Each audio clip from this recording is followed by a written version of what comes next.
episode of XenoChat. I am the host Tyler, along with co-host Justin. What's up, everyone?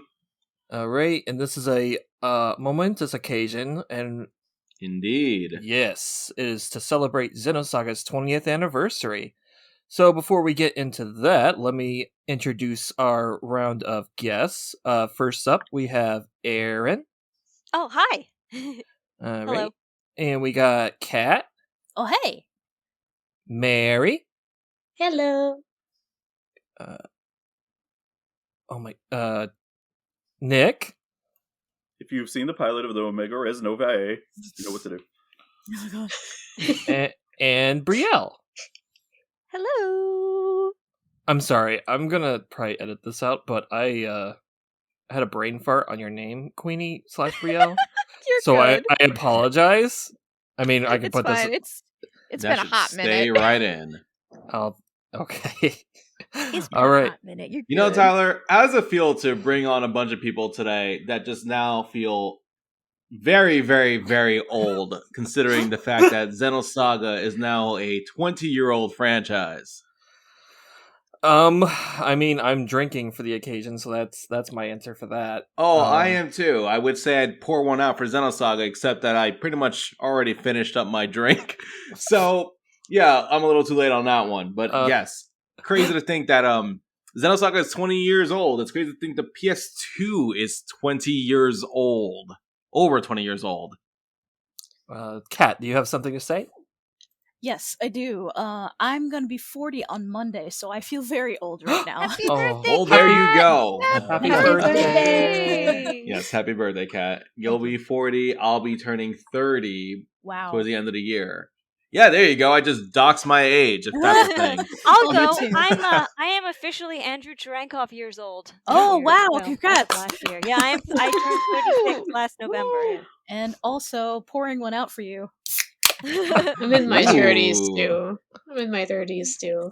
I think- It feels. Same. I do feel old. I'm like, oh man. Like sometimes, like whenever you see these websites being like, oh yeah, this game just turned X amount old, and I'm just Yeah. like, oh man. Like I was Yeah. like especially with PS1 games, like it feels like it was just yesterday, and then I was just like, Mhm. I'm just like, oh man, it's been like 30 years. Oh boy. Yeah. Indeed. Like, didn't FF7 just Yeah. celebrate its 25th anniversary? Yes, my it God. did. Something like that? Yeah. It did. And I'm playing it for Yeah. the first time.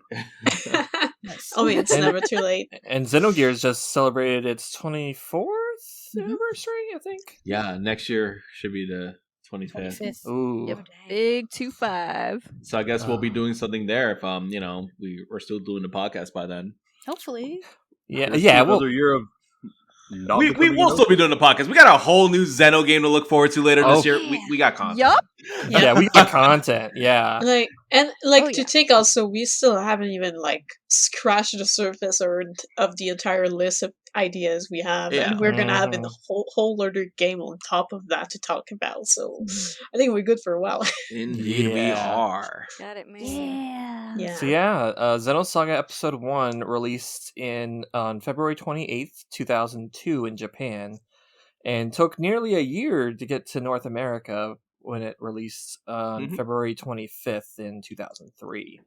We're celebrating the 20th anniversary for the Japanese release, and Yeah. but it's going to be turning 19 for the North American release. Which, wow.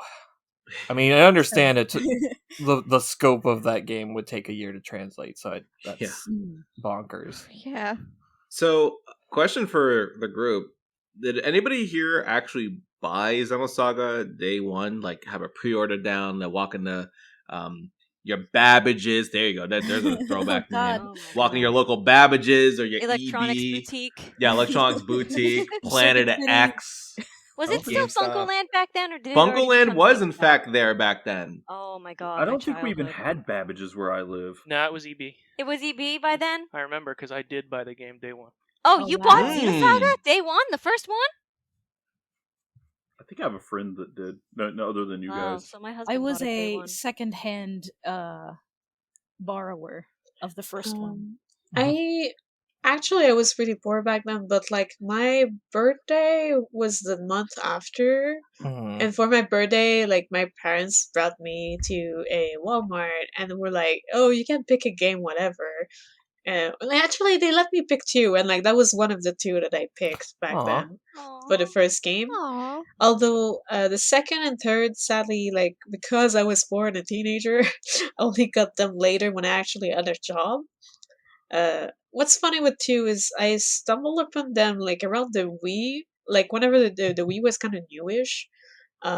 Sometime after I got it, like with a bunch of games. Like I went to NB Games to get a bunch of GameCube games too, and I actually found Xenosaga 2 with the DVD Oh, together. nice. Oh, Very lucky! nice. I actually Yeah. pre-ordered that My one. pre-order got messed up and I never got the DVD. And as for Xenosaga 3, I got it like couple years later whenever a friend of a friend was selling their library and like a lot of their games, but they were trying to find people who actually wanted some games and stuff.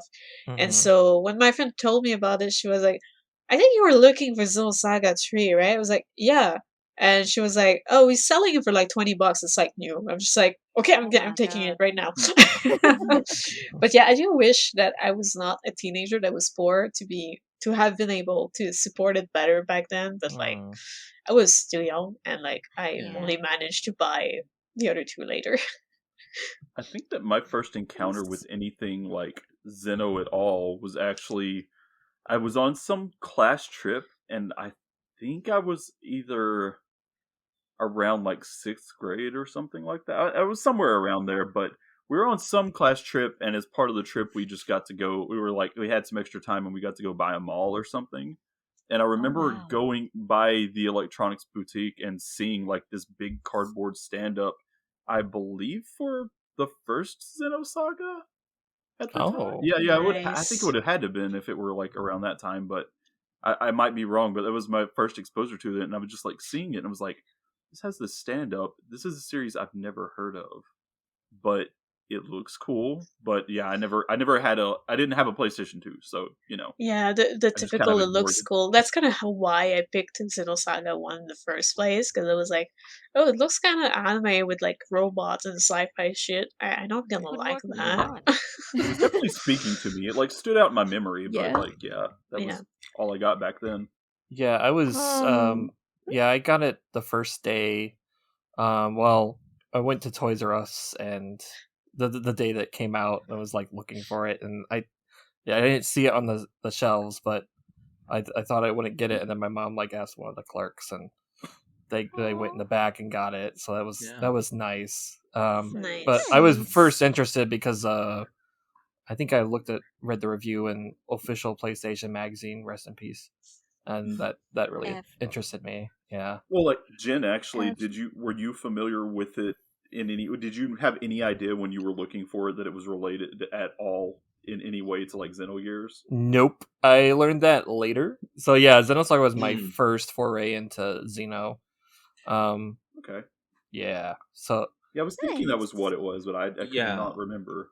So I remember that back in the day, Saga got a lot of hype. Like a lot of like publications were talking about Saga like crazy, and just to back that up, I went on that weird,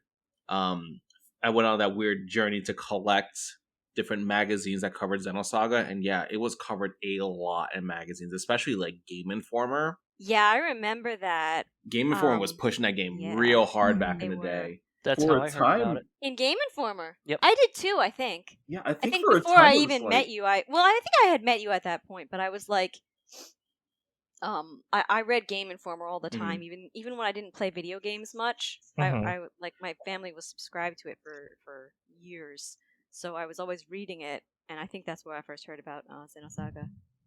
And I'd heard about Xenogears, but I hadn't played it. I just knew that it existed and that Xenosaga was tangentially related to it somehow. I swear that I had seen it some places like referenced to as at the time the Final Fantasy killer or something. Like Oh, it, yeah, that was whenever FF10 magazines were like Killer. big That on was that. in one Yeah. of the in one of the Game Informer articles. I think I know what you're talking about. Like that's how they build it in Game Informer. Yeah, It's like an FF10 killer. Yeah, it's like the console wars kind of stuff coming back. Yeah. That's always like it's this game's big hit killer. Yeah, I felt like that was very common at the time. Like I think Grandia at one point was even described as an FF7 killer at one point. Yeah, it's like I remember for a while, like Game Informer and magazines like that would always be like announcing some game as like this company's answer to this other game. like are they having a dialogue that we don't know about? Like what? I just thought that was an interesting framing.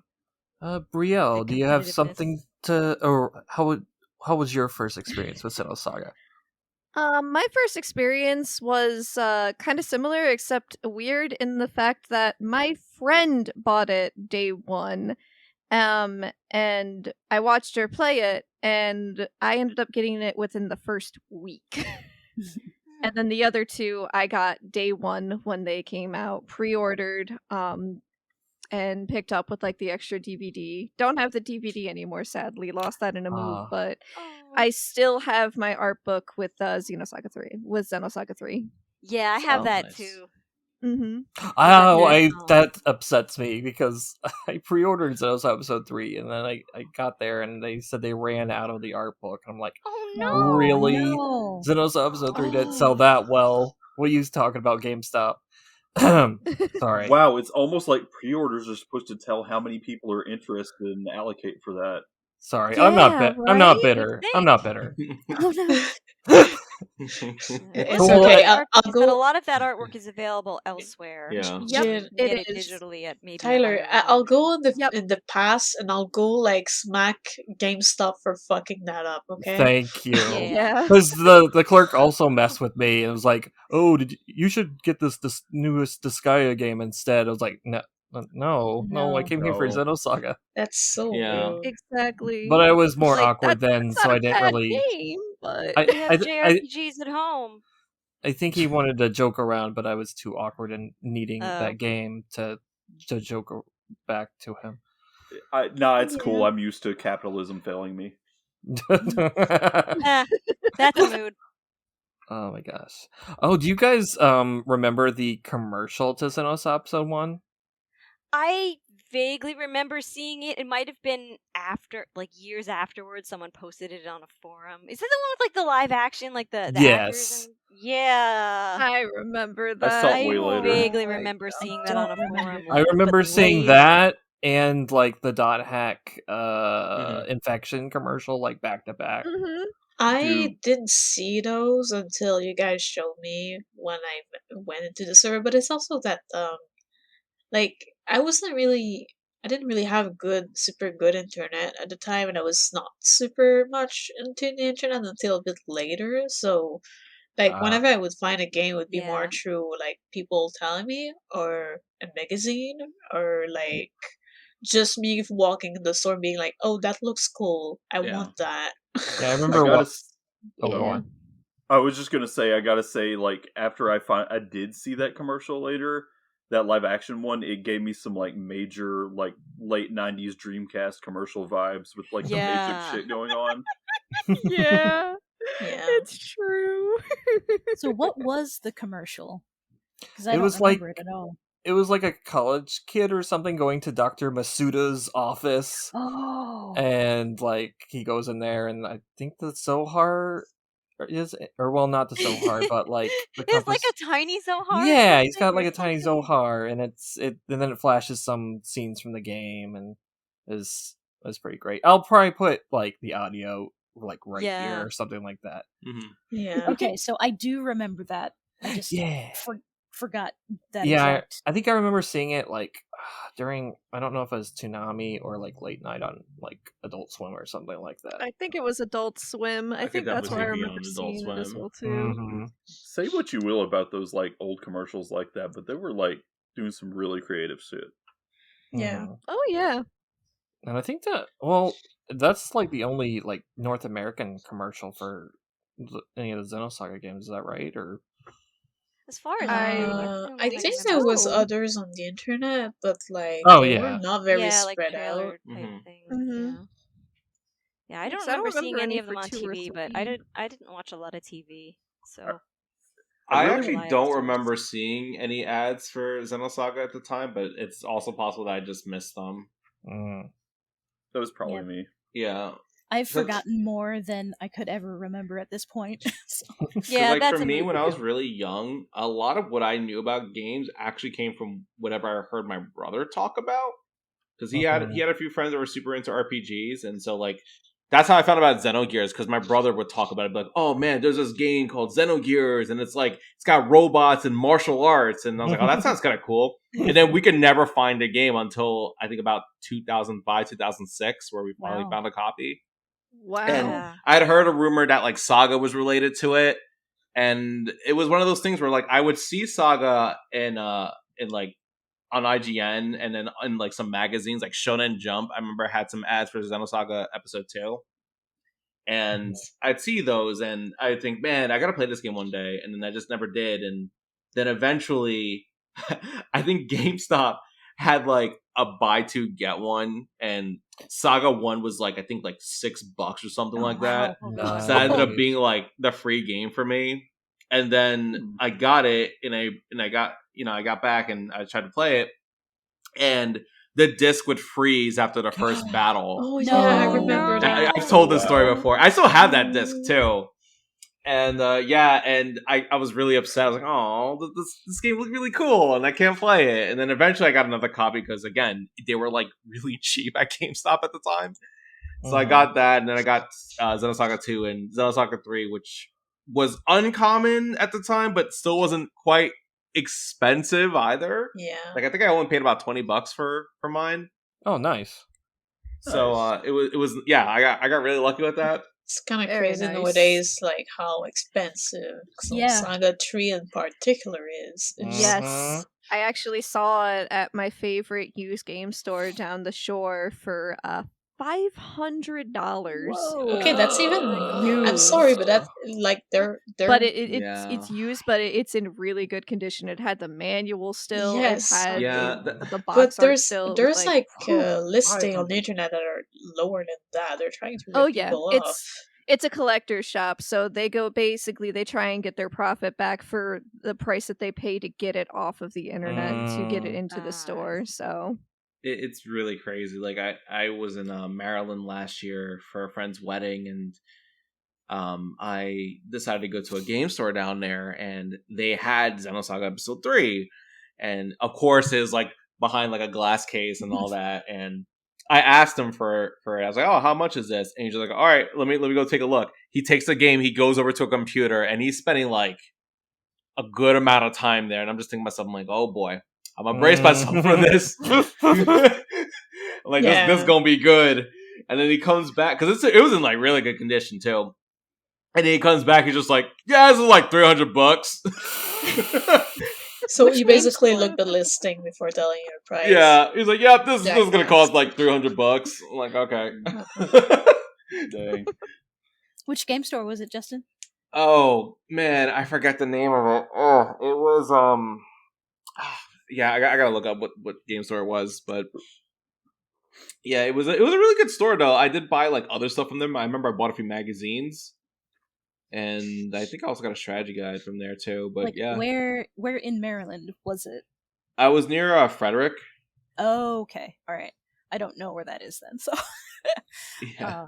like, there's a couple of like high profile individually owned game stores around the malls where I live, and I Mhm. remember that you were in my state last year for that wedding, but I didn't know where it was. Yeah, I was around Frederick for that, so. Hmm.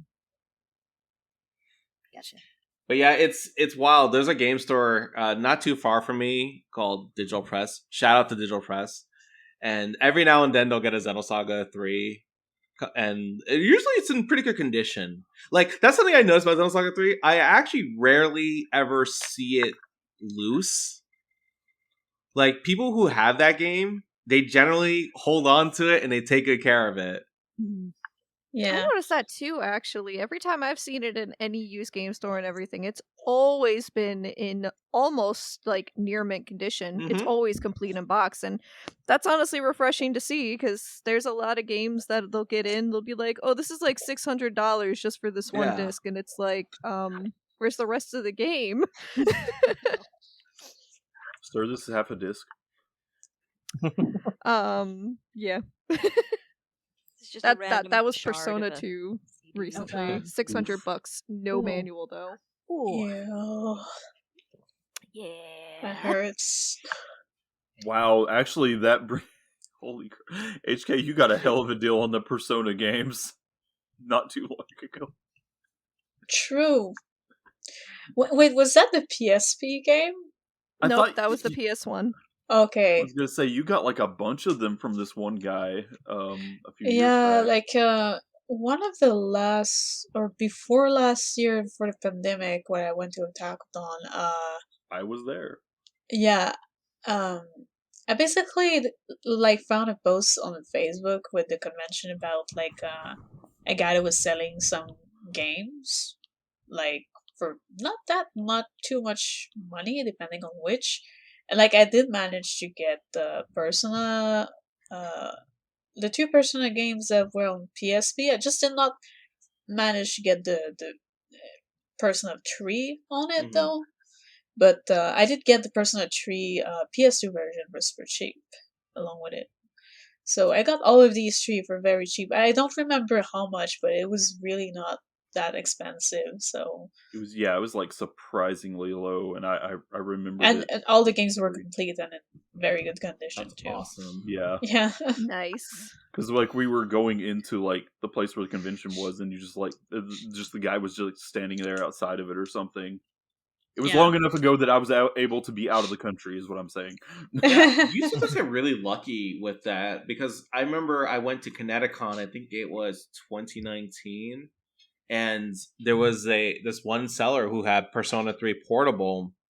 Like, it had the manual, the box, and the game, and I think it was like $50. Oh, yeah, that's cool. But yeah, the guy I actually bought the games from, he was also selling Persona 3 Portable, but like it got yonked before I could reserve it.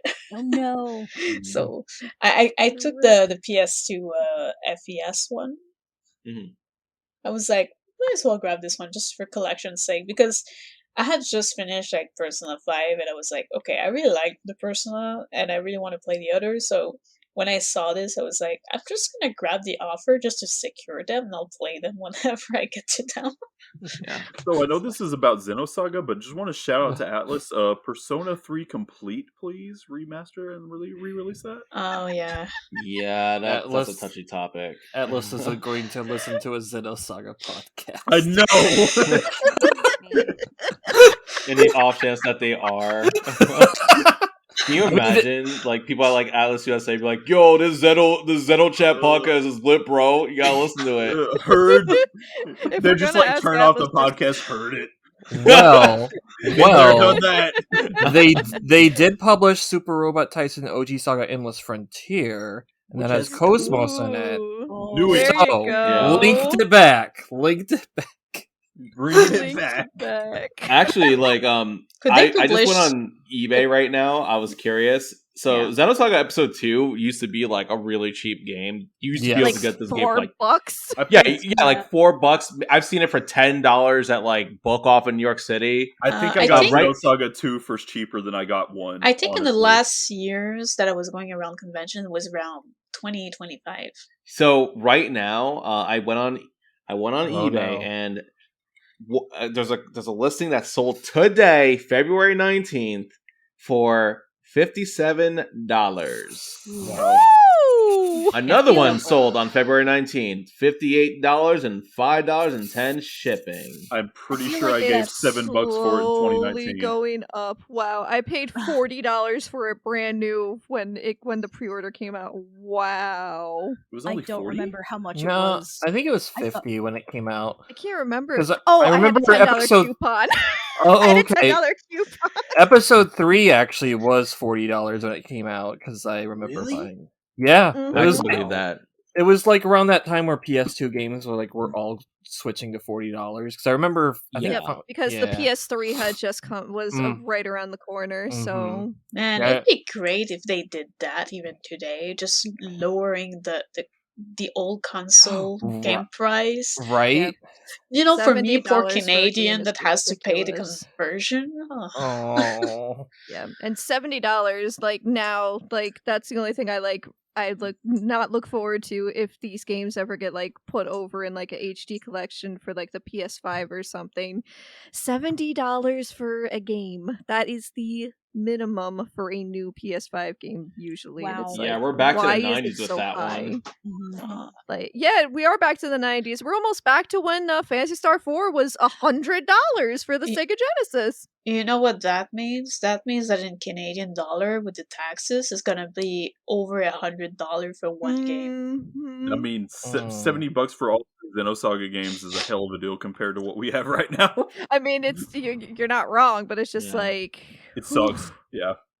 Yeah, Mhm. like even right now with the the regular $60 games, like after taxes for me, it comes up to like around between $90 and $95 for one game when it's new.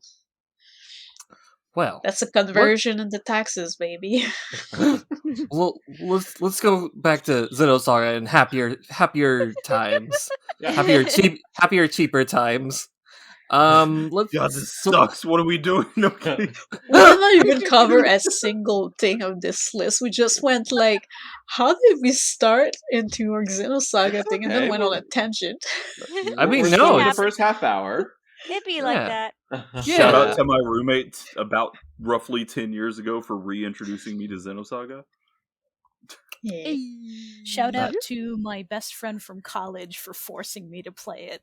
I did Alright, not think I so would like it. How about this? Since Shout out we to spoke my about how husband. we got our copies, let's talk about our first impressions actually playing it. yes, I like that idea. That's a good idea, yeah. Yeah. Mhm. Why don't you start off, Tyler? Well, I mean, I had played a few RPGs before that. Not a lot, probably. Well, no, that's probably a lie. Cause I'd mostly played like Final Fantasy games before that. But like I remember that Saturday, like playing it 8 hours straight, and that was the most I'd ever played a game at the time. Yeah, Ooh. so I was just entranced, and I had bought the game kind of, my mom bought the game, but I got the game somewhat of a whim because I was looking forward to Tomb Raider: Angel of Darkness, which turned out to be a crap game, but so yeah, I absolutely loved episode 1 of Xenosaga. It was definitely something I didn't expect to fall in love with, and yeah, that's how I felt.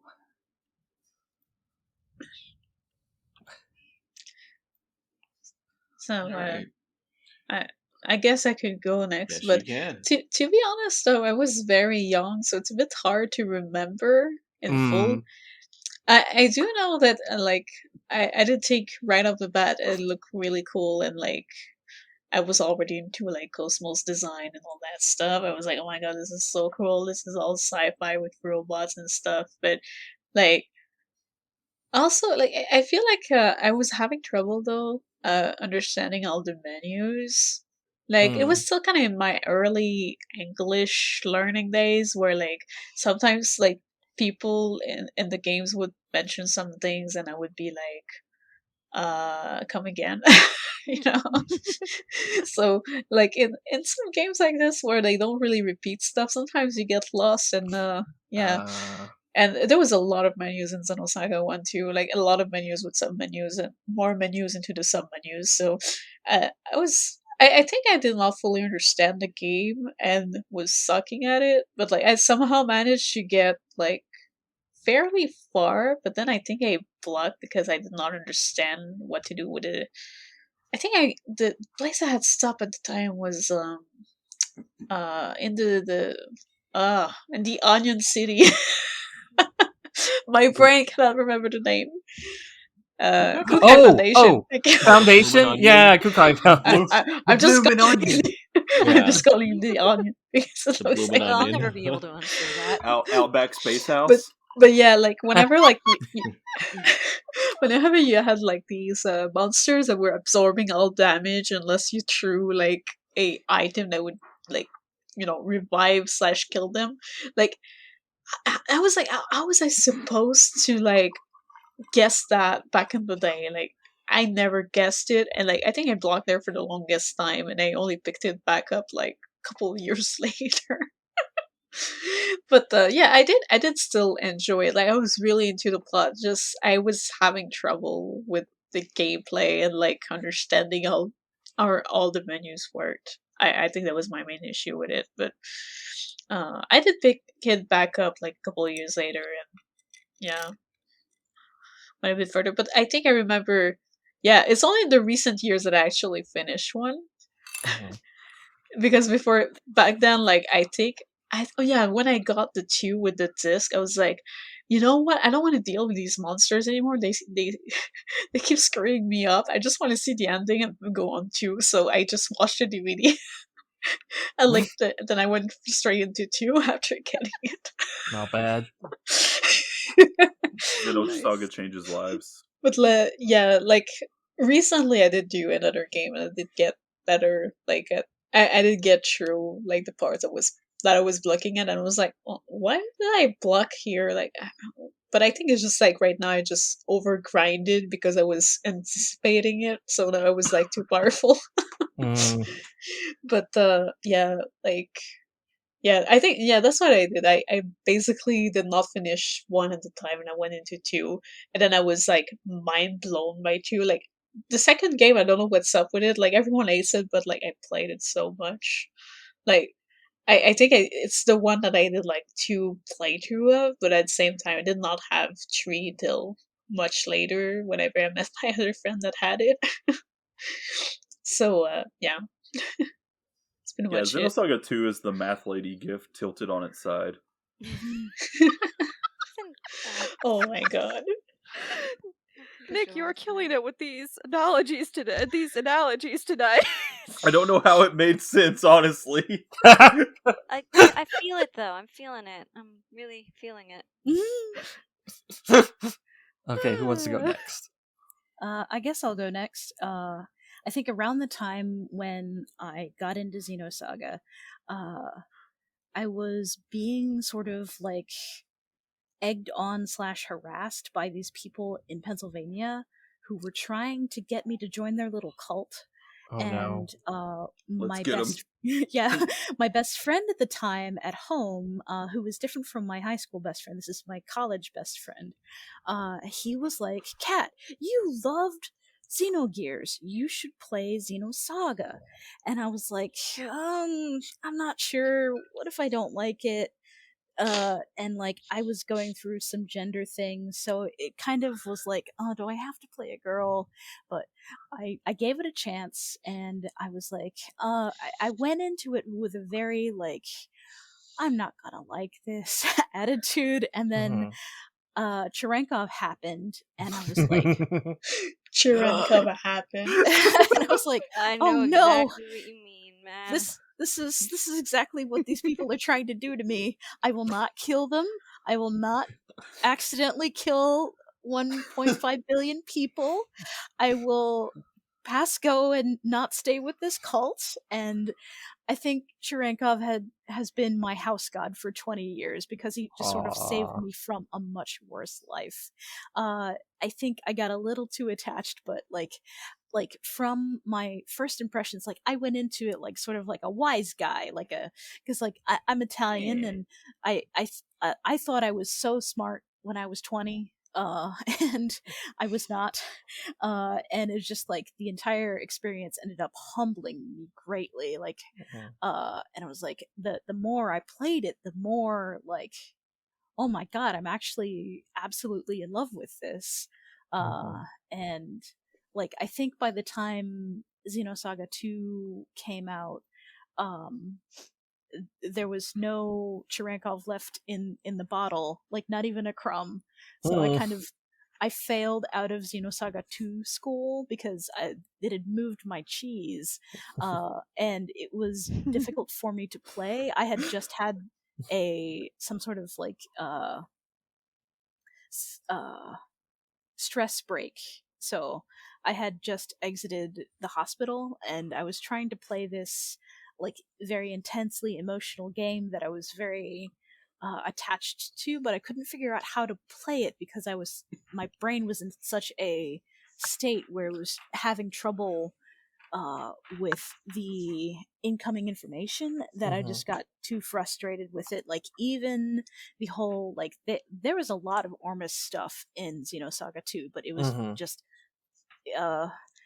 the difficulty of the game beat me out, and I had to like go over people's houses to watch the cutscenes, and it was weird because my high school best friend actually got into Xenosaga despite us having a huge fight. So I had loaned her Xenosaga 1, and then I went a little too nuts with the Xenosaga obsession, and by the time Xenosaga 2 had come out, she 100%ed it, and she was showing me the stuff that she still had to go through at 100%, and I was like, why did you do this to yourself? Thank you for going through all this, and thank you for sharing with me, but wow, you went through all this. I mean, and, Jin like... loincloth, come on.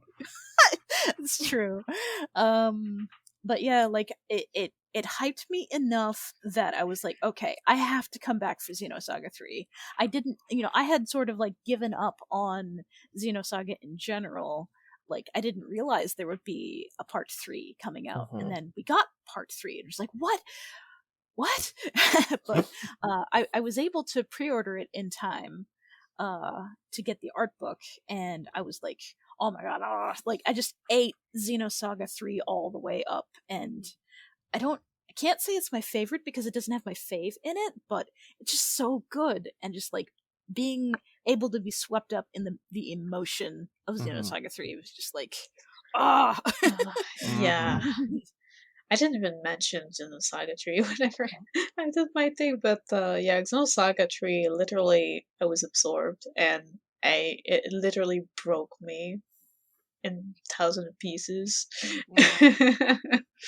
But yeah, I was mind blown at the end of it. I remember that feeling.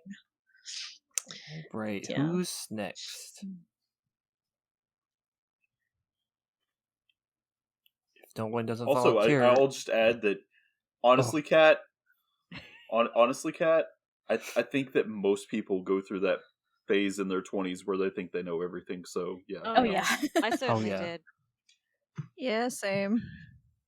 I was kind of weird about that because I think I knew enough I was around enough people who were doing all sorts of crazy stuff and getting into all sorts of trouble that I was kind of just like, okay, let me not make that mistake. Yeah, I was excessively cautious in my younger years, but I was still kind of an idiot. But yeah, so. I'm not gonna say like I was perfect in like my early 20s, no, but I definitely there's definitely a lot of mistakes I avoided. Yeah. Especially when sure. you have the behavior modeled by somebody else, you can walk around it. I don't feel like Yeah. being in college helps it any, honestly. I feel like it's just like the kind of thing, oh, I'm in college, I'm learning all these things, I know all this, I am so experienced, Yeah. It's easy to get into a sophomoric mindset. Yeah, for When you're a sure. sophomore. Yeah. Oh man. But yeah, like there's a whole other podcast about the trouble that I got into in college, but I'll save that for another time. I feel Yeah. you. Alright. Who goes next? Let's see. I didn't think we heard from Nick yet. Nope. Go, We Nick. did not. You've heard enough from me. No, So as the person here who has played this game like the latest out of the entire crew, because I didn't play the Xenosaga games until I think I started them in around, I want to say like 2019-ish, maybe 2020. Yeah, It was 2019. I think because you're I right. remember you started back when I was actually still in the Midwest. Yeah. Yeah, And you yeah. continued during the pandemic, I think. Yeah, and I Mhm. streamed Yeah, it I remember all. you streaming it. Yeah, I streamed it all, and I actually took a few highlights, but I'm sure a lot of that's lost because I didn't even have like affiliate on Twitch or anything back then. But I actually had to, even though I did buy the games, but I did I did emulate them, and there were some funny glitches Mm. with the widescreen and stuff. But I really enjoyed the game. I've always been pretty big into sci-fi stuff in general, but like I said about like seeing Xenosaga, first being introduced to Xenosaga technically just by seeing like random advertisements for it whenever I was younger, but then like it coming back oddly enough into my life just via my roommate, one of my roommates that I was staying with whenever I was going to college around like 2010, and just like hyping it up. And at the time, I honestly wasn't all that into a lot of JRPGs because I loved Pokemon and stuff, and I loved the Mario RPGs growing up. But I was baby RPG player. The first RPG that I was interested in was probably Xenoblade Chronicles, like the first one. And I was like, I was interested in it because I had a subscription to Nintendo Power, and I read about it, and just like the world looked so cool and such an interesting thing. It was either like that one or Tales of Symphonia, which I ended up not getting back then because I had to really pick and choose because I didn't have a lot of money.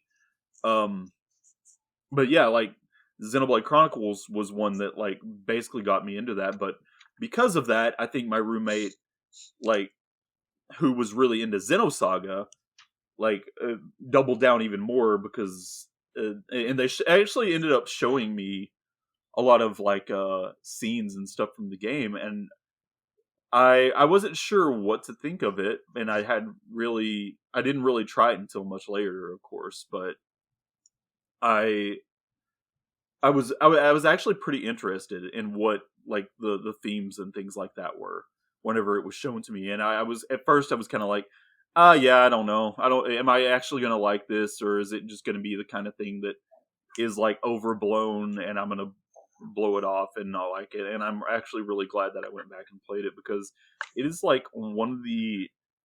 it's one of the only game series that I can honestly say that people around me, people in my life, had been hyping it up to me for about a decade by the time I played it, and it kind of lived up to those expectations, actually. Aw, And that's nice. not something that I ever Yeah. expected to happen, especially like with I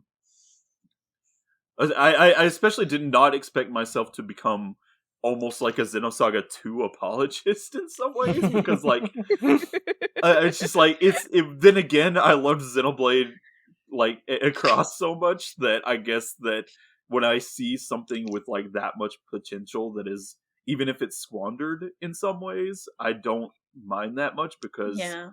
I can enjoy what's there, like despite Mhm. the Mhm. shortcomings.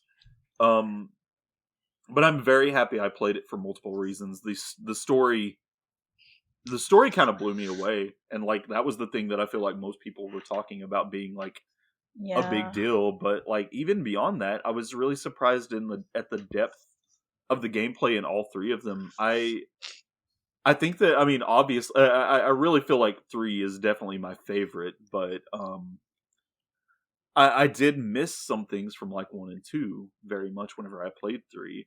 But at the same time, that game was so tight and changed quite a few things in just the right ways that made it like on a gameplay level really work for me. And I've always been I was always like a little apprehensive towards a lot of JRPGs in the past, I admit, because I was used to the most popular, Final Fantasy VII. And I just have come to find out as I get older that it's not even that I'm not a fan of Final Fantasy, because I like some Final Fantasy stuff for sure. It's just that I was never a huge fan of like the ATB system. And because the Xeno series was always like turn-based back then, and like me going and playing them, it felt more comfortable for me personally. And I like, and yeah, like I like action games, and I really like with the Xenoblade stuff.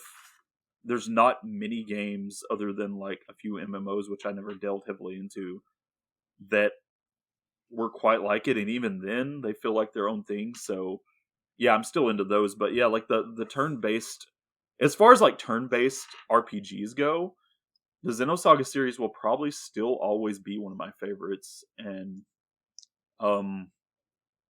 yeah, it's crazy. I never expected it to live up to the hype, seeing as I've been being told about it for so long. But I was very impressed with the entire series. As someone who like I basically brought you into XenoChat too. I think around the time we needed someone for Xenoblade X, or like help. But even as someone who knows you better, know you like for a bit longer than the gang here, like I remember you talking to me about your roommate like pestering you with Xenosaga and you getting annoyed at it, but like I'm really glad that you picked it back up after like talking with me and the others and stuff, and just went back into it. And I will say that I got annoyed, but not necessarily. It wasn't necessarily like the game. It was just like at first it was the kind of thing that I felt like I would like blow off, you know? Yeah. But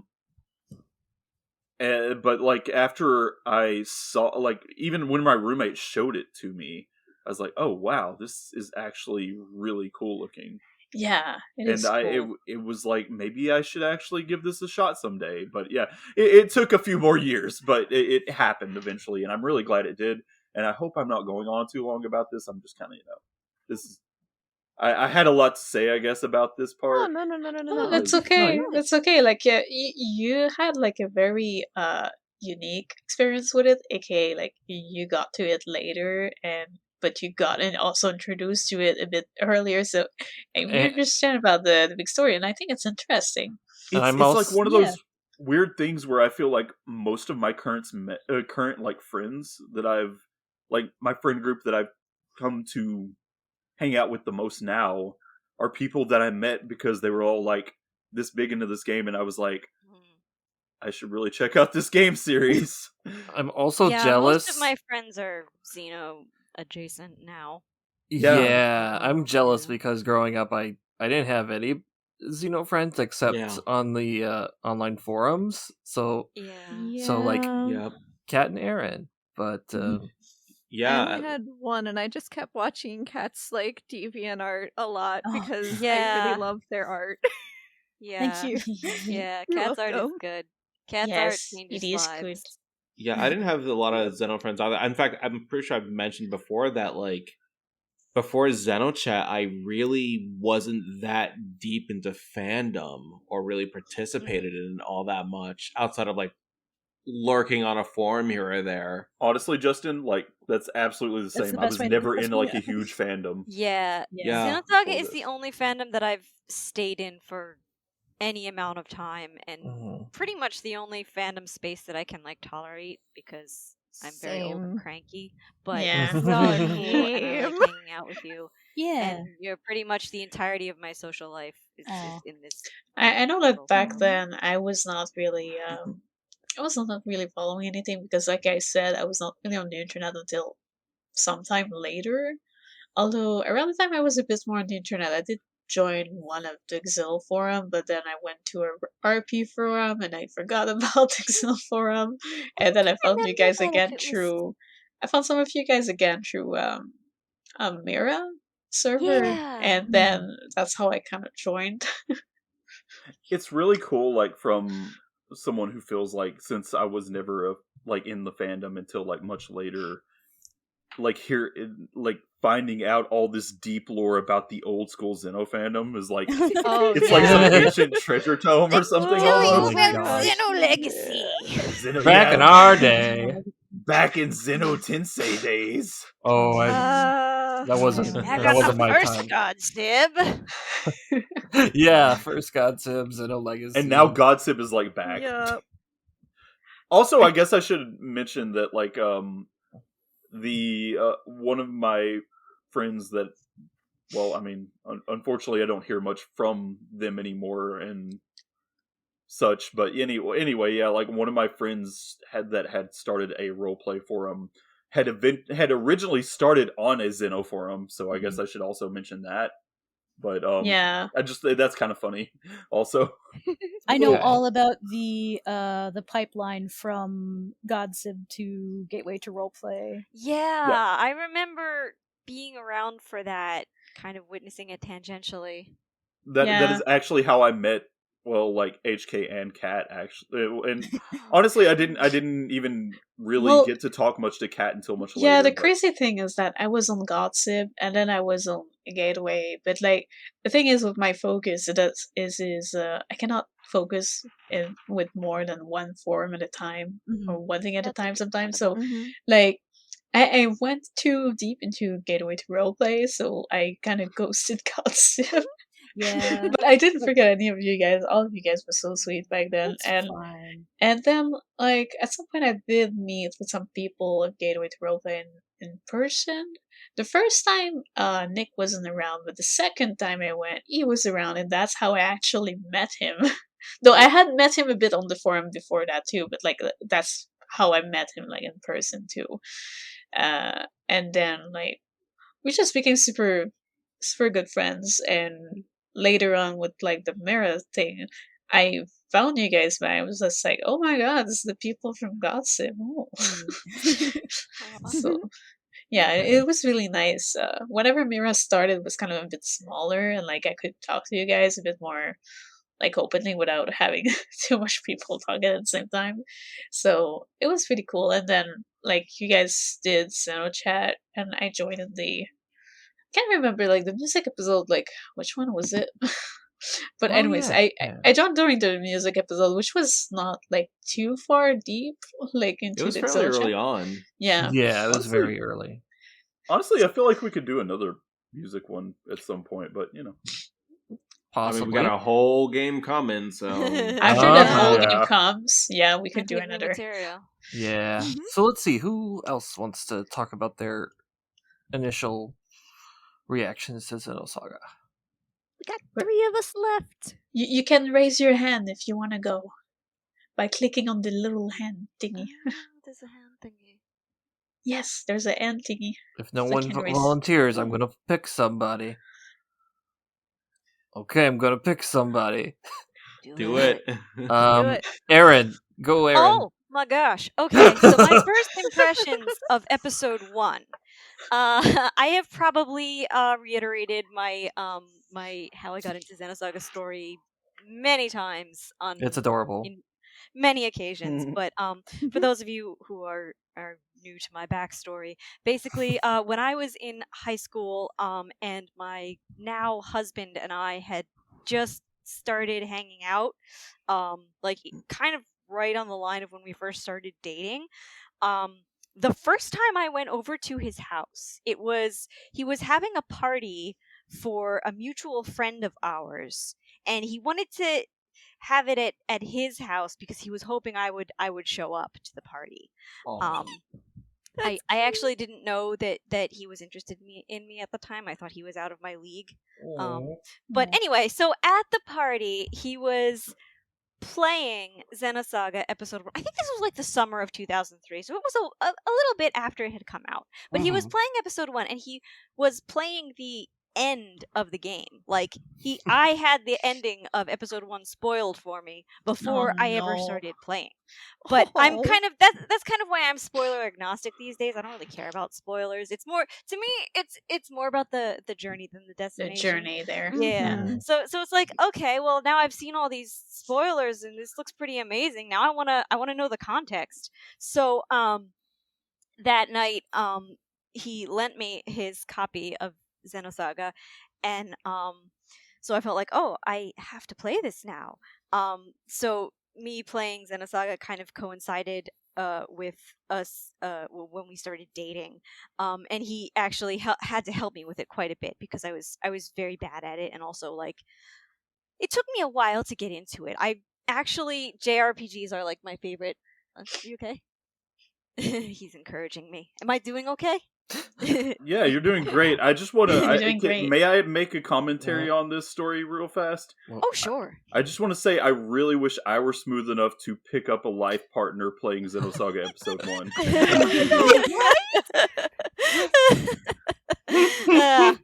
It's some kind of skill. So I was always really into JRPGs. They were like my favorite genre of games. I grew up with Final Fantasy. Prior to playing Xenosaga, my favorite games were like Final Fantasy VI, Chrono Trigger. Like I was obsessed with them. So Xenosaga, like the concept wasn't that new to me, but I think I had a lot of other things going on in my life. Plus I was like, having a relationship, and I was in my last year of high school. So the first part of the game, I remember being stuck on the Woglinde. Oh, I can pronounce a word. I remember being stuck on the Woglinde for what seemed like an inordinate amount of time. Like I remember that part being really long, and I was kind of into it, but I wasn't like really fully invested. But then things started picking up, and then I got really into the story, and like Kat saying that like then Cherenkov happened, like that was a moment for me too. I think on the cathedral ship, that scene, I was like, okay, this game isn't fucking around. This is like I'm having feelings about this, and then I think around the same time, like I sort of noticed that like the whole father-daughter dynamic going on between Ziggy and Momo, and I was like, oh no, this is my jam. Uh-oh, I'm having feelings about this. And then after that, it was just kind of inevitable. The rest is history. Please listen to our Ziggy episode. Oh god! If you want to hear me embarrass myself at length. No, you did not. You did. It was it was a really good episode. I had a lot of fun on that episode. It's like the number one thing I want to talk about at all times. I'm just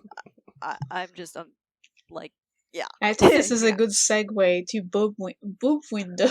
I cannot even pronounce it. I'm never gonna live that down. We all love Ziggy boob window. Yeah, yes, I do. I appreciate it. It's a nice boob window. It had to be mentioned at least once in the episode. Sorry, what were you saying, Tyler? No, you're fine. Choke.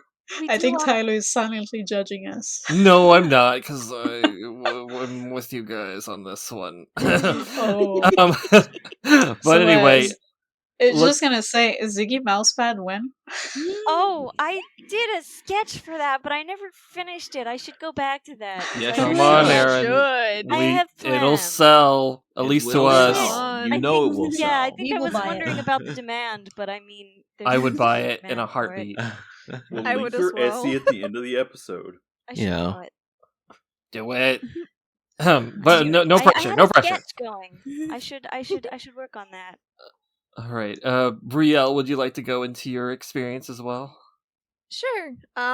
So as I said, a friend of mine went ahead and had got Xenosaga Episode I on release day, and I went over to her house to slumber party and whatnot. Go spend just basically watched her play some, and looking at it at first, I've always loved JRPGs. I have adored JRPGs. I was not 100% actually aware too much of Xenogears, other than I had seen the game a lot in the store, but never picked it up, mainly because my mom was very strict on what games I could get and what I couldn't get when I was a kid. So as soon as she saw that teen rating, because I was only like 9 or 10, you can't get that. That's for teenagers, and so on and so forth. So Xenosaga was the first one for me. And I remember going ahead and I remember watching her at first, and I was only like vaguely paying attention, mainly because I was just like, this actually looks like a really like interesting game, and it's in space. And for me at the time, I was dying for a break from the usual medieval or fantasy like dark ages like RPGs that you saw a lot at that time. So because I love sci-fi, so I was like, oh, this is like my bread and butter. I'm so excited to get this game. And like I said, within the first week I got it. But then when I actually got to be the one to start playing it, I was immediately drawn into the story, the lore, the little details, so many little details that they put so much love and everything into, like, just the setting.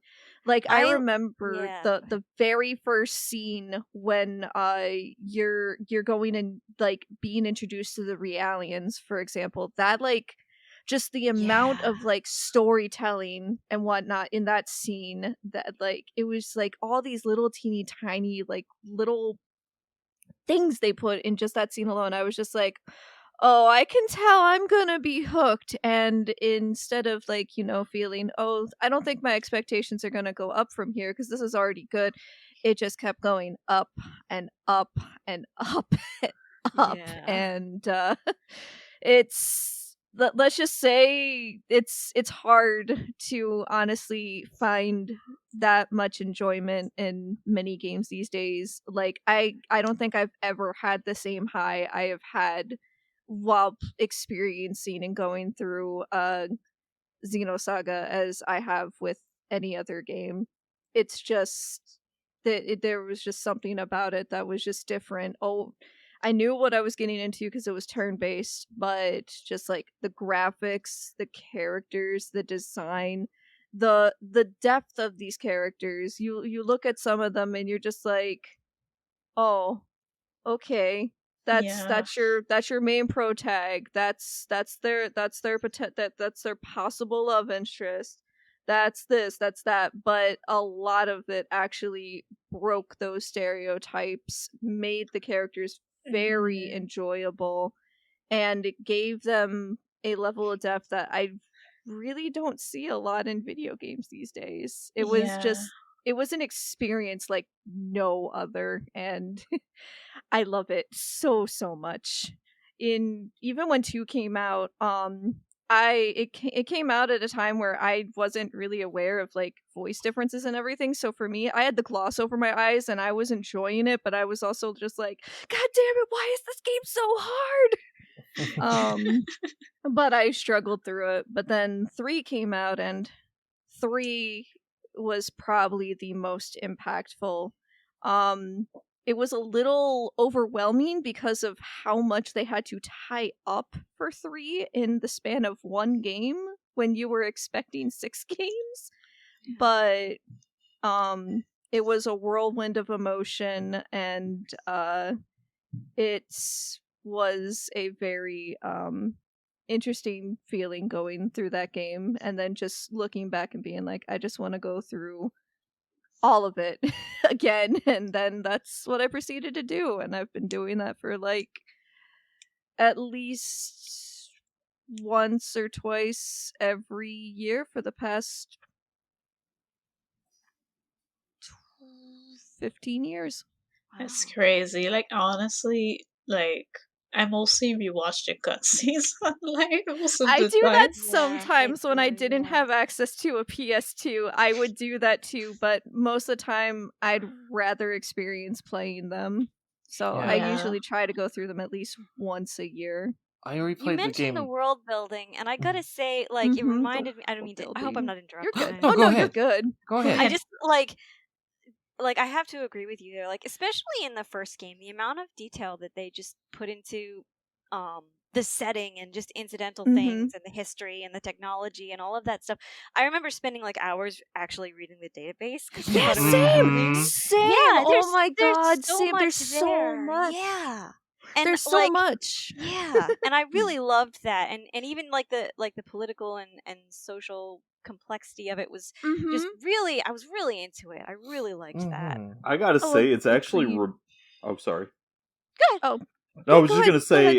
I just wanted to add that, like, I really found it, like, pretty insane how, like, hard Xenosaga 1 goes on with, like, some of its themes that early on. 15 minutes into the game, and we already have, like, some, like, space. Not really racism, I guess, but, you know. It's like the discrimination against the. There is a little bit of space. I mean to say, like, it is that, but it's not. Analogy. It's prejudiced against the Realians, which. Yeah, the Realians, the life recycling survivors, and it was just like this hits so hard, like this early in the game, like with kind of stuff. It really made the game feel like, oh yeah, this definitely has something to say here. Yeah, they weren't fucking around, and like I also kind of noticed that in not to segue too far, but like Pied Piper had a lot of really. Oh my god, Pied Piper is actually my all-time favorite Xenosaga media the writing ever. Is so writing, tight. It's so good. God, Pied Piper is my favorite police procedural that never became a show. It's seriously so underrated, and I love it. And it's so good. Rereading it, it's still like it's more relevant now than ever. I think. Mm-hmm. And it's so good. I really wish they could just make an anime or something of it. Like I would eat that shit up so hard. God. I really wish it would not have been a phone game, so that it could have been preserved easier.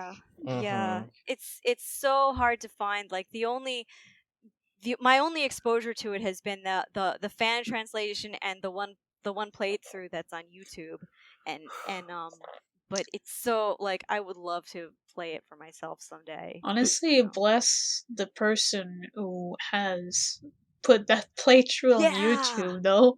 Yeah, I am so thankful that exists. Like, because I don't know how I would ever been able to see it if not for that. But it's a miracle that it's there. I actually have a question concerning the world building of Xenosaga. Xenosaga. I keep going back and forth. I've always called it Xenosaga, but you can call it whichever. Honestly, I grew up calling it Xeno, but I call it Xeno as well too. I feel like most people call it Xeno now, so I'm just like, whatever. It's either one. I would just say it wrong. Yeah, same. But my question is, because this is one of the reasons why I knew that I was going to love this game series so much, was I the only one that when you started the game, you didn't feel like you were going through like a tutorial? Like you felt like you were literally just thrust into this world. Like there was no like big setup. There was no like 1,000 years ago, this long arduous war and everything happened. Like instead it showed that 1,000-year like flashback, like that thousands upon thousands of year like lead up to the story, but it was like actually it did the perfect amount of show don't tell, and I just felt like I was thrown into that. Was I the only person who felt like that? No, like honestly I want to say I feel like the start of Xenosaga did a really cool thing where it feels like the start of an Indiana Jones movie or something. Yeah. Like it's just like, oh, here's the crazy weird artifact, and oh, look, now we're in space.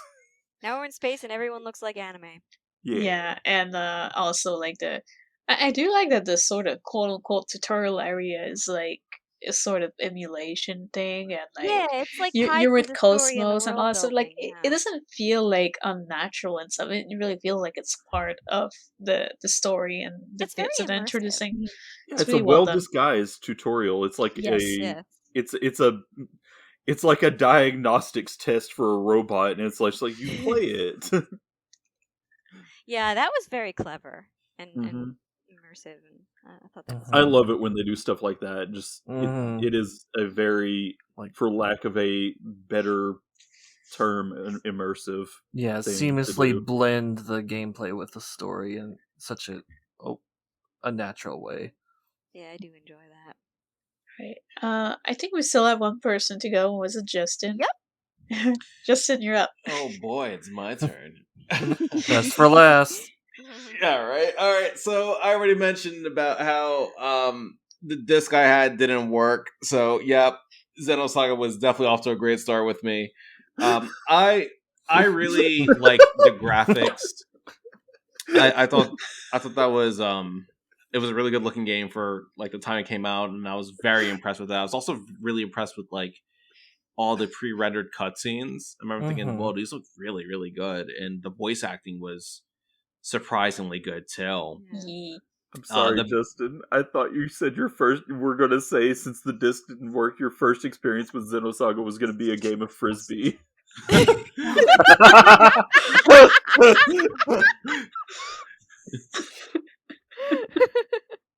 I mean, I have joked about throwing my copy of Xenosaga 2 like a frisbee. That's been done Fair. before. Fair enough. Anyway, it's a very good looking frisbee. I almost choked on my water. I almost spit my water all over. But yeah, like I remember the battle system reminding me of Xenogears and thinking that was kind of cool. And I was thinking that a lot of this is really, really, really cool. And I was also bombarded with all sorts of questions, because that's one thing that Xenosaga Episode I likes to do. It loves to string you along and give you all sorts of questions, and it doesn't necessarily answer those questions.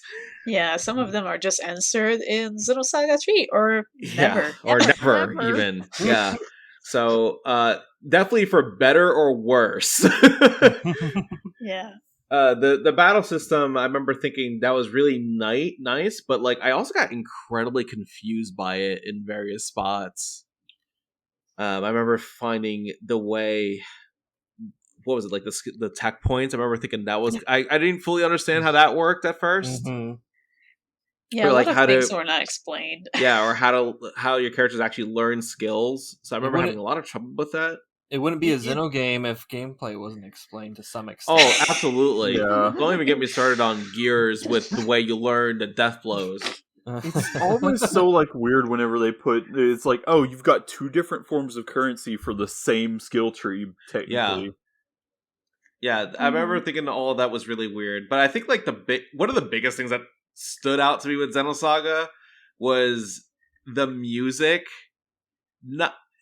And you're probably going to think I'm going to say, oh yeah, the music was incredible. And yeah, it was good. It was. But I thought it was so freaking weird how there were so many areas in Xenosaga 1 that didn't have music. Mm-hmm. Yeah. That was very unusual. It's It was almost like Xenogears. so different. It was. It was very weird. Like it just kind of like I remember thinking like, is this like unfinished or something? This is weird. Yeah. It just had like the ambient background noise. Yeah, and like ambience. And also I remember also thinking, man, I wish there were more battle themes, because I really liked the battle theme. I thought it was great, but like I wish that like for this 40 to 50 hour RPG, it'd be nice if they gave me a boss theme every now and then. You got your wish at the very end. Yeah, at the very end, I got a boss theme finally. That's what made that fight excited. Like, oh man, new music. Oh, great. Yeah. Yeah. Honestly, that was maybe I'm weird about this, but I really enjoy whenever and I love a good soundtrack, of course, but I do enjoy a good ambient noise here and there too. And that was one thing that was like, oh yeah, this sets like some kind of mood with this ambience in certain areas. It was nice. To be fair, I was also like, I also found it weird in Xenogears how that didn't have a victory theme. I remember like always feeling like something missing here. But yeah, I'm weird like that. Like when I see things like that, I'm just like, that's kind of odd. But my first impressions of Xenosaga were mostly positive. I did really like the graphics. I thought the world was genuinely interesting. The Realians kind of reminded me of Reploids from Mega Man, and that made me smile. So yeah, it definitely like got my interest, and I remember playing through that whole trilogy. It was my freshman year of college, just sitting in my dorm playing those games around the wintertime, and I remember having a really good time going through all three of them, even if some of those games pissed me off to high hell. Frisbee flinging. Yeah, Xenosaga 2 especially. Xenosaga 1 also annoyed me, but 2 was when that was when things really, really got rough. Oh, I had some choice words for that game. But I mean, if it makes you feel any better, I didn't understand how to actually play Xenosaga 2 until like last year. Yeah. I still think the requirements for double attacks is way too much in 2, but I can appreciate like the whole trilogy. I saw what they were trying to do, and I can appreciate the ideas, even if I don't necessarily think that they always worked. So I still look back relatively fondly on these games, and if somebody asked me, oh yeah, I'm interested in Xenosaga, I'd say, you know what, like take a look at these games. I'll let you know there's a couple things here, and if that's not a deal breaker to you, then give it a shot. You might like it. So yeah, I mean, yeah, it was a kind of game that like I was very excited to play it, and for the most part, I was happy I did experience it. Yes. Now that I think about it, in some ways, Xenoblade 2's combat system is like the successful version of Xenosaga 2's. The Xenoblade 2 combat system is so fun. That's a really weird. I would have to really go off on a tangent to make that comparison. It doesn't matter. No, then again, I have a lot to say about Xenoblade 2's combat system, and there's a lot to it. And it's one of those weird things where I'm not sure if I like Xenoblade 2's combat system because of how much extra time I spent min-maxing it. I kind of understand that. I think I've said this before, like to other people, that one thing with Xenoblade 2's combat system is that I feel like it doesn't really get good, quote unquote, until way later. I kind of feel like I agree with that, yeah. Once you start maxing out blade charts and you start really unlocking their abilities, then it really shines. But like the early game of Blade 2, yeah, that did. We'll save that rant later on in the year. But yeah, there's Xenosaga episode. It's a game with two separate combo systems that like sometimes overlap, but not always. We'll save that rant for later because I actually have a lot to say about that one. Yeah, it's complex. Kind of like Xenosaga 2. Kind of like Xenosaga 2. Yes. We're totally not going on tangents again. Nope. My feelings about these games are complex, especially when I think about them nowadays, and I guess I'm a little bit more critical about them these days. But my initial impressions, which is what this is about, were pretty positive. I was like, oh man, this is cool. I got robots. I got robot girl with guns, and she's like shooting lasers and shit. And like, oh man, you got like these space ghosts coming at people and killing folks. You got Virgil. He's like an asshole, and then he gets killed. No. Yeah, this game's cool. You've got a big titty man that chokes out people, and you've got a big titty robot that knives people. Yeah, and then she's about to like punch the window in that one ship. Like, oh man, this game's cool. Yeah, this game is cool. Yes. I just wanted to raise my hand, basically talk about the next part of our list and saying maybe it would be better if we went like, because we have like favorite characters, music, and scenes. What if we did another tour, but like each person would mention all of them in one go for. Because I feel like if we go one by one, it might take too much time. We're all gonna be here all night. Yeah, exactly. So we should just mention everything in one shot, like, that's okay. but like doing fair. A turn thing, like we did just now. Okay, yeah, and no tangents on any other Xeno games. Okay. Oh yeah, that's definitely gonna happen. Yes. Not gonna happen. This is a podcast after all. No tangents will happen. No tangents allowed. Never. Well, in that case, I guess we can do the order from last time. I would just go first. Some of my favorite characters. I mean, Xion is definitely one of my favorite protagonists in any JRPG because I love how they portrayed her as like, she has her faults, and that's. I don't know. I love that about her and how she goes past those faults. It's a compelling aspect. Mm-hmm. Yeah, very compelling. Yeah, I even though I love Cosmos, even though I feel like she deserved more screen time, even though someone outside of Xenosaga would be like, "But she's like the mascot character." But I'm like, that she could have been in it a lot more. Yeah. Yeah. And I also loved Chaos. I mean, it was always my main party was like Xion, Cosmos, Chaos. I just love him a lot. He's such a good character that also deserved a lot more screen time than he actually got. Mm-hmm. Now, as far as like favorite music, oh my gosh. Yeah, that's the hard part. That's a big one. I mean, like I love both Mitsuda and Kajiura's work on the games. like episode 1, I loved like the battle theme, even though it's played ad nauseum. But battle like, theme It's slaps. it's a bop. Just be as It picky is. as you want to be, because music is such a Certified banger.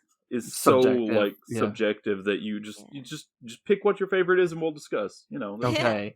fine. I don't know. In that case, I fell in love with one of episode 2's trailers with communication breakdown. I think it had. Yeah. I think the trailer was divided between Mm-hmm. the image theme and communication breakdown, and it was like one of the best trailers ever. And that music, I just remember that one. those I love those songs, Same. and I'm sad that like not all of communication breakdown was in episode 2. Like there was a scene at the end that had it, but it wasn't like the whole song, so I was like, Mhm. but just those trailers, the music was so perfect.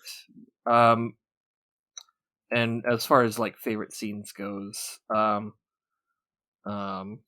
guess kind of cheesy, but like I mean not cheesy, but so I love like the Cosmos scene with X Buster, classic scene.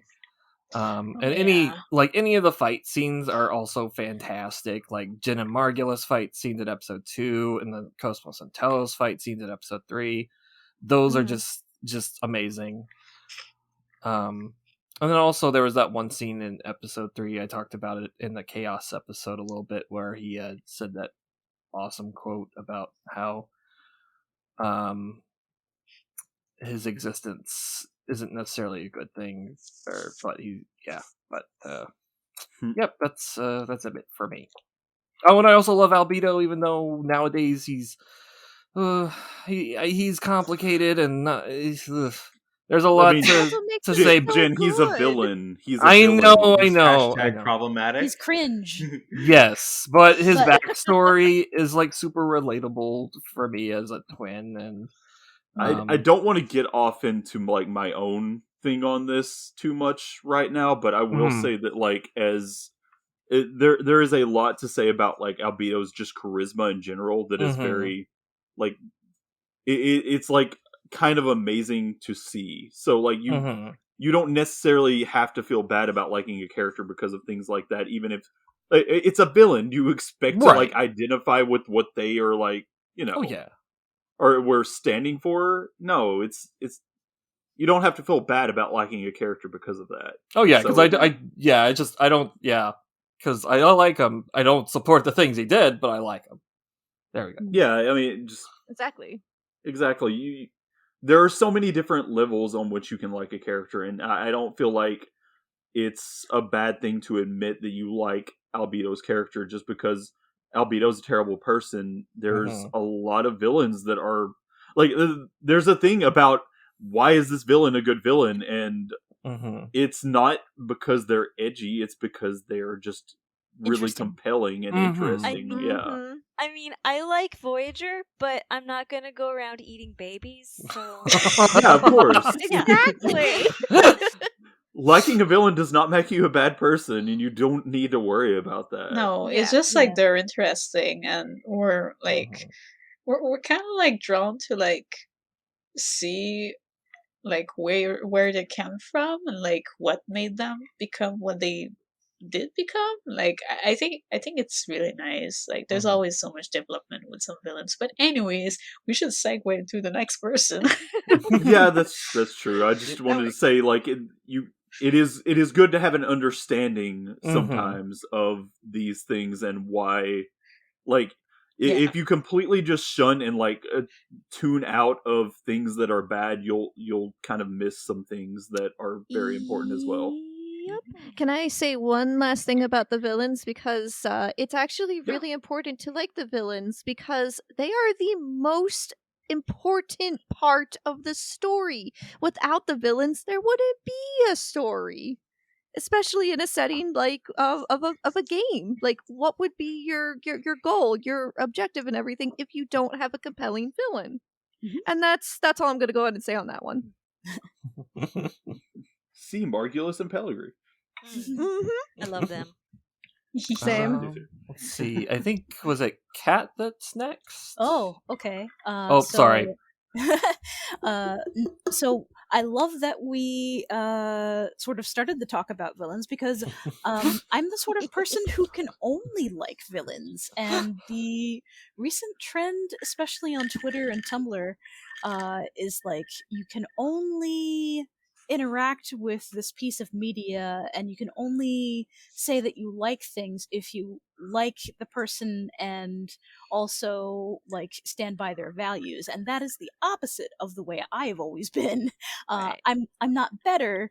I actually think of myself as kind of broken, but this is the way I interact with fiction, and like having like I was very sheltered as a kid, so having all sorts of behavior modeled for me, and like learning, oh hey, this is very bad, this is a very bad way to act. A lot of the villains in Xenosaga display very unique bad behavior, and like every one of the Xeno games like has like extremely unique bad guys.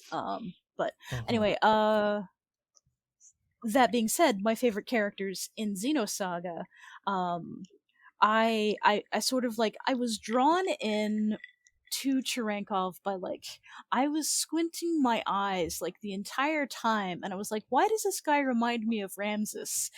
And then like the big anvil that they dump on your head is the G word, garbage, which if you've never played Xenogears, and that's fine, it's Ramses's trigger word, that sort of like makes him go berserk, and like that link from the old game to the new game was like, holy shit, this game is for real. I love this. God. And it's just like, I don't think I had ever experienced that in a series to the emotional degree that it just did. It's just like, it was like the energy that was in my life at the time, and it just struck me to the core. And like, I don't think I could get along with somebody like Cherenkov as a person. I'm very gay, I'm very art kid, and he's very a soldier and very military. So the idea of trying to think of a character as a real person who you'd be friends with is very alien to me. Like I didn't have a lot of friends growing up, so like I saw Cherenkov as the one who was falling through the cracks, and I was like, oh no, nobody's watching this guy. What the fuck is going on? Why aren't they watching this guy? I'm so upset. And like it's just like the heartbreaking thing is just like, I was just like struck by how heartbreaking a thing that they were willing to show in this game with this character. And it was also heartbroken that they kind of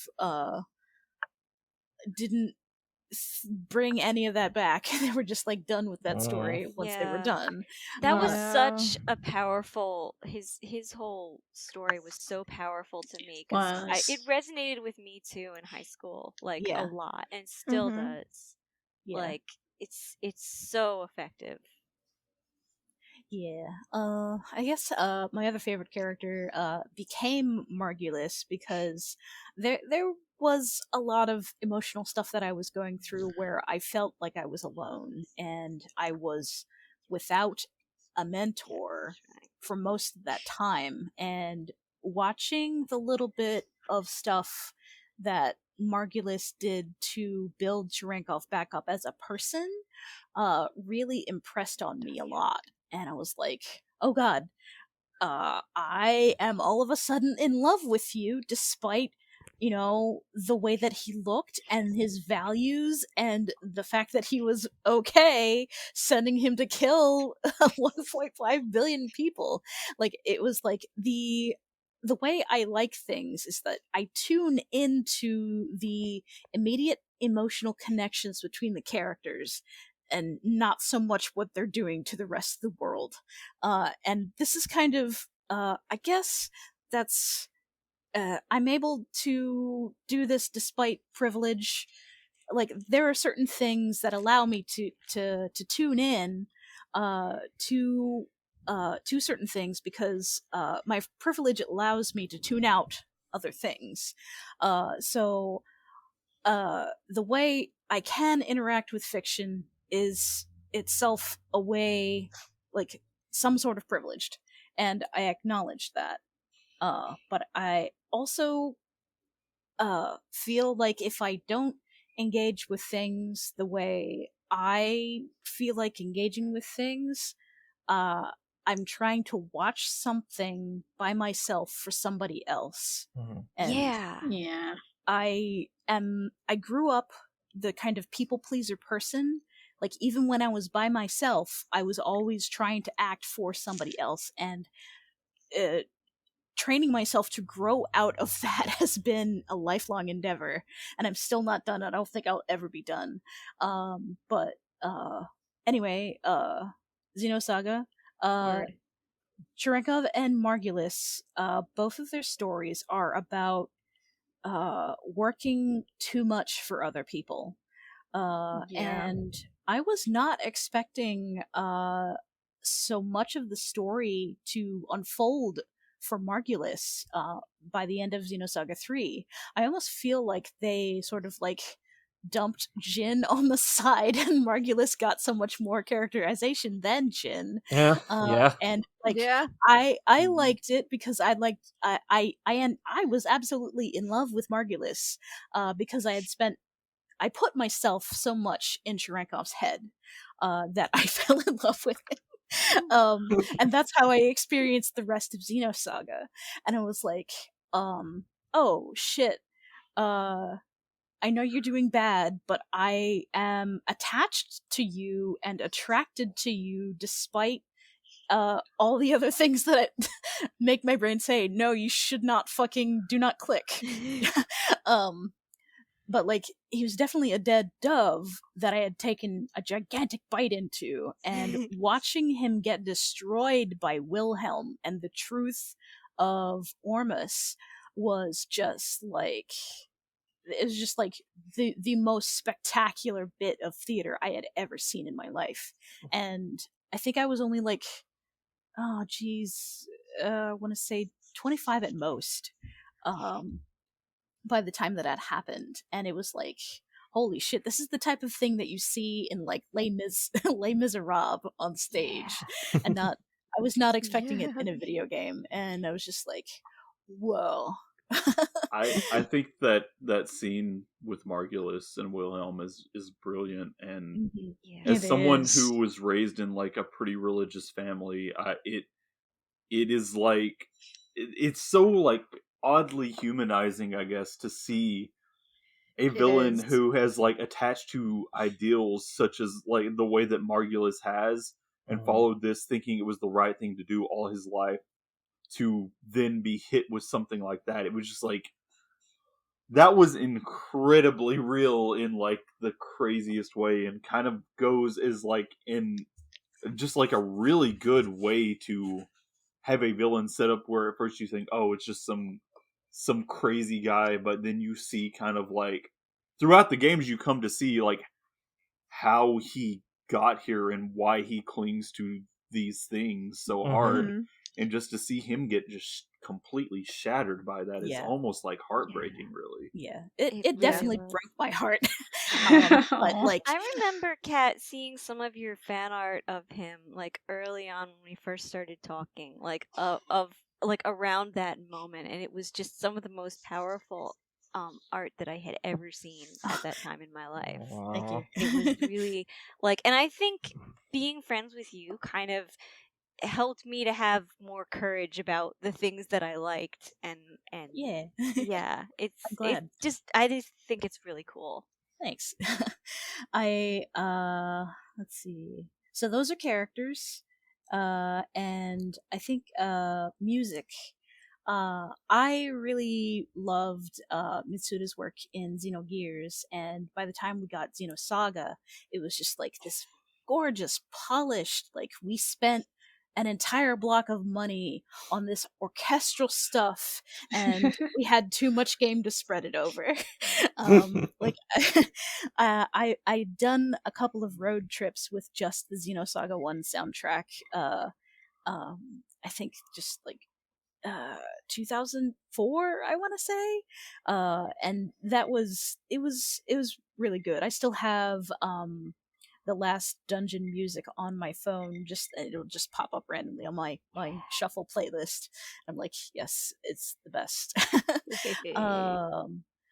I think Saga 2, I really loved the exciting tracks.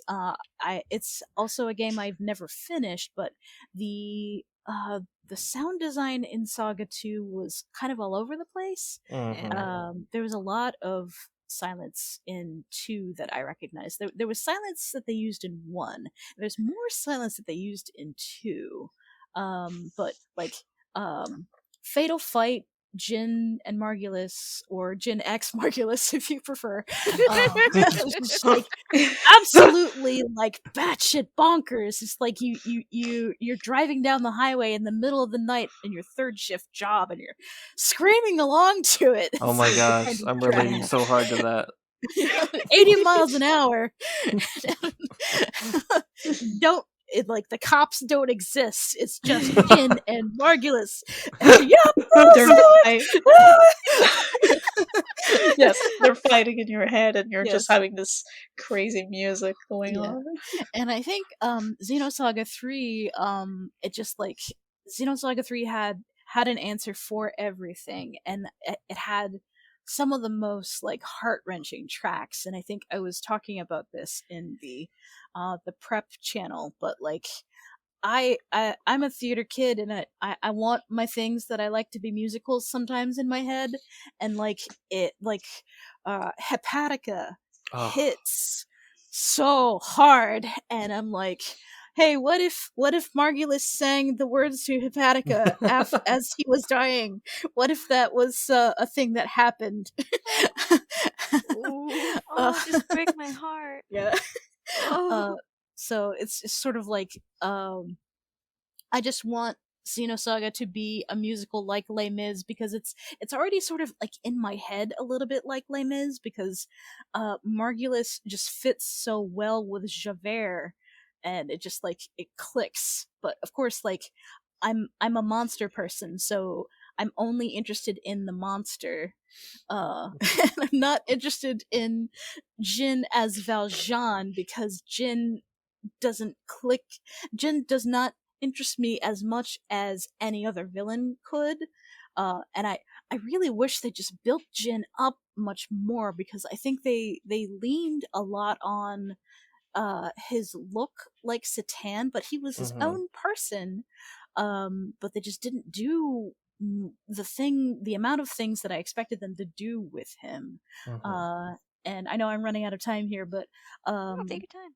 I was kind of asleep on most of the heroes except for Ziggy. Ziggy got me in my heartstrings. I was on the other side of a breakdown in 2005, and while I was recovering from that breakdown, I wrote a comic book about Cherenkov being brought back to life and helped out by Shion. And I was like, why am I bringing Shion into this? Because I like Shion was the person who connected with Cherenkov at all. Like, and I was like, okay, Shion can be his friend now. And through that, as I tried to finish that work, I grew to love Shion. So she ended up being one of my faves in the end too. I love that comic, by the way. Oh, thank So you. good. I need to bring it back. Nick has his hand up. What's up, Nick? Yeah, I just I didn't want to like interrupt, but I did want to interject a bit while we were talking about Jin, because I also agree. I kind of wish we had seen a little more on Jin, and as someone who's like a lover of redemption arcs personally, I feel like there was a bit more that could have been done with Jin on that front, but I really like what was there regardless of that. And I didn't have a lot to say. It was just like, that came to mind because you bringing up Jen, and I was like, I felt like in the end, it seemed to me like Margulis got the definitely got more of the spotlight on that. But I would have really loved to see a little bit more. And they definitely did a job. They definitely got the story across with Jen. But it would have been really cool to go a little bit deeper into that, I feel like, as well. Yeah. And I guess that's all I have to say about that. That's not much, but, I just wanted to, Yeah. Also, I really, Xenosaga made me gayer. And I really wanted to kiss Cosmos, and I want Pellegri to step on me. That's what I'll end with. Agreed. Fair. Okay. Were you done, Kat? Or Well, I'm guessing your Yes, favorite. sorry. I'm guessing your favorite scenes were any scene with Cherenkov. Yeah. all right. I can't remember who was next. Was it you, Mary, or Maybe, but I can go. I don't mind. okay? Do it. Do it up. All right. Favorite characters. Junior, but also like Junior is probably my top as far as like personality and arc goes. Mhm. But like in terms of also really liking two others is I really like Chaos and Cosmos too for different reasons. Chaos is just like Mhm. he's just so sweet and the kind of character that I really tend to like the sort of mysterious and like chill dude, and Cosmos is just like so badass and like her design is so cool. It's just like I, I was like in awe with Cosmos from the get go. I was just like, oh my god, this is so cool. She's so cool. But yeah, Junior was one of my favorite mostly because even though like I said, like I kind of play Xenosaga a bit like in small bits here and there, and like eventually I came back to it much later and like just went up with it. But also in the recent years, also like kind of rewatched the cutscenes and like having been like a bit older now, like I could understand a bit more of the nuance of Xenosaga, but also like I could understand a bit better too why I was so attached to Gears because I feel like all the anxiety that he always have and all that stuff, like I feel like I could really see myself into him kind of because like he's super like playful and like happy most of the time, but under the surface he's kind of struggling with a lot of stuff too. Like he's another character that's very like 40 and like there's a lot going on and he struggles and sometimes have like some outbursts and stuff, and I I can feel like I can really understand the character because like I also have anxiety and like I just like feel his feels whenever like it happens. I'm just like, oh man, like this is so strong to me, like it's talking to me so hard.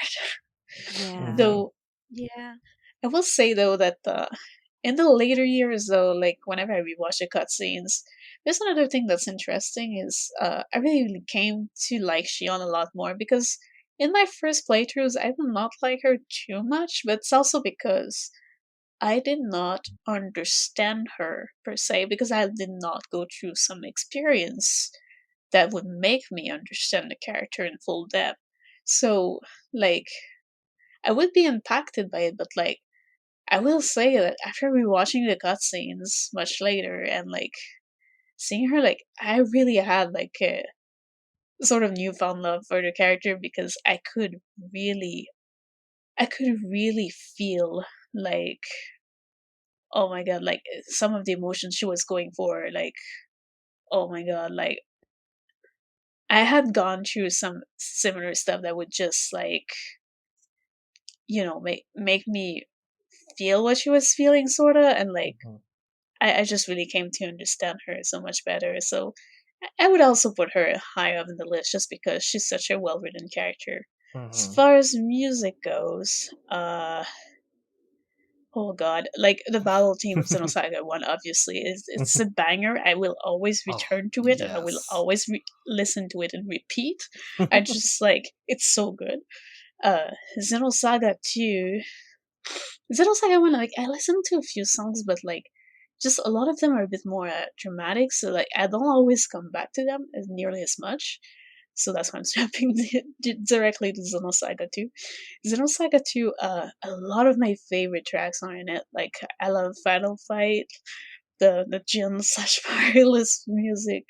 I love Communication Breakdown is one I often go back and listen to.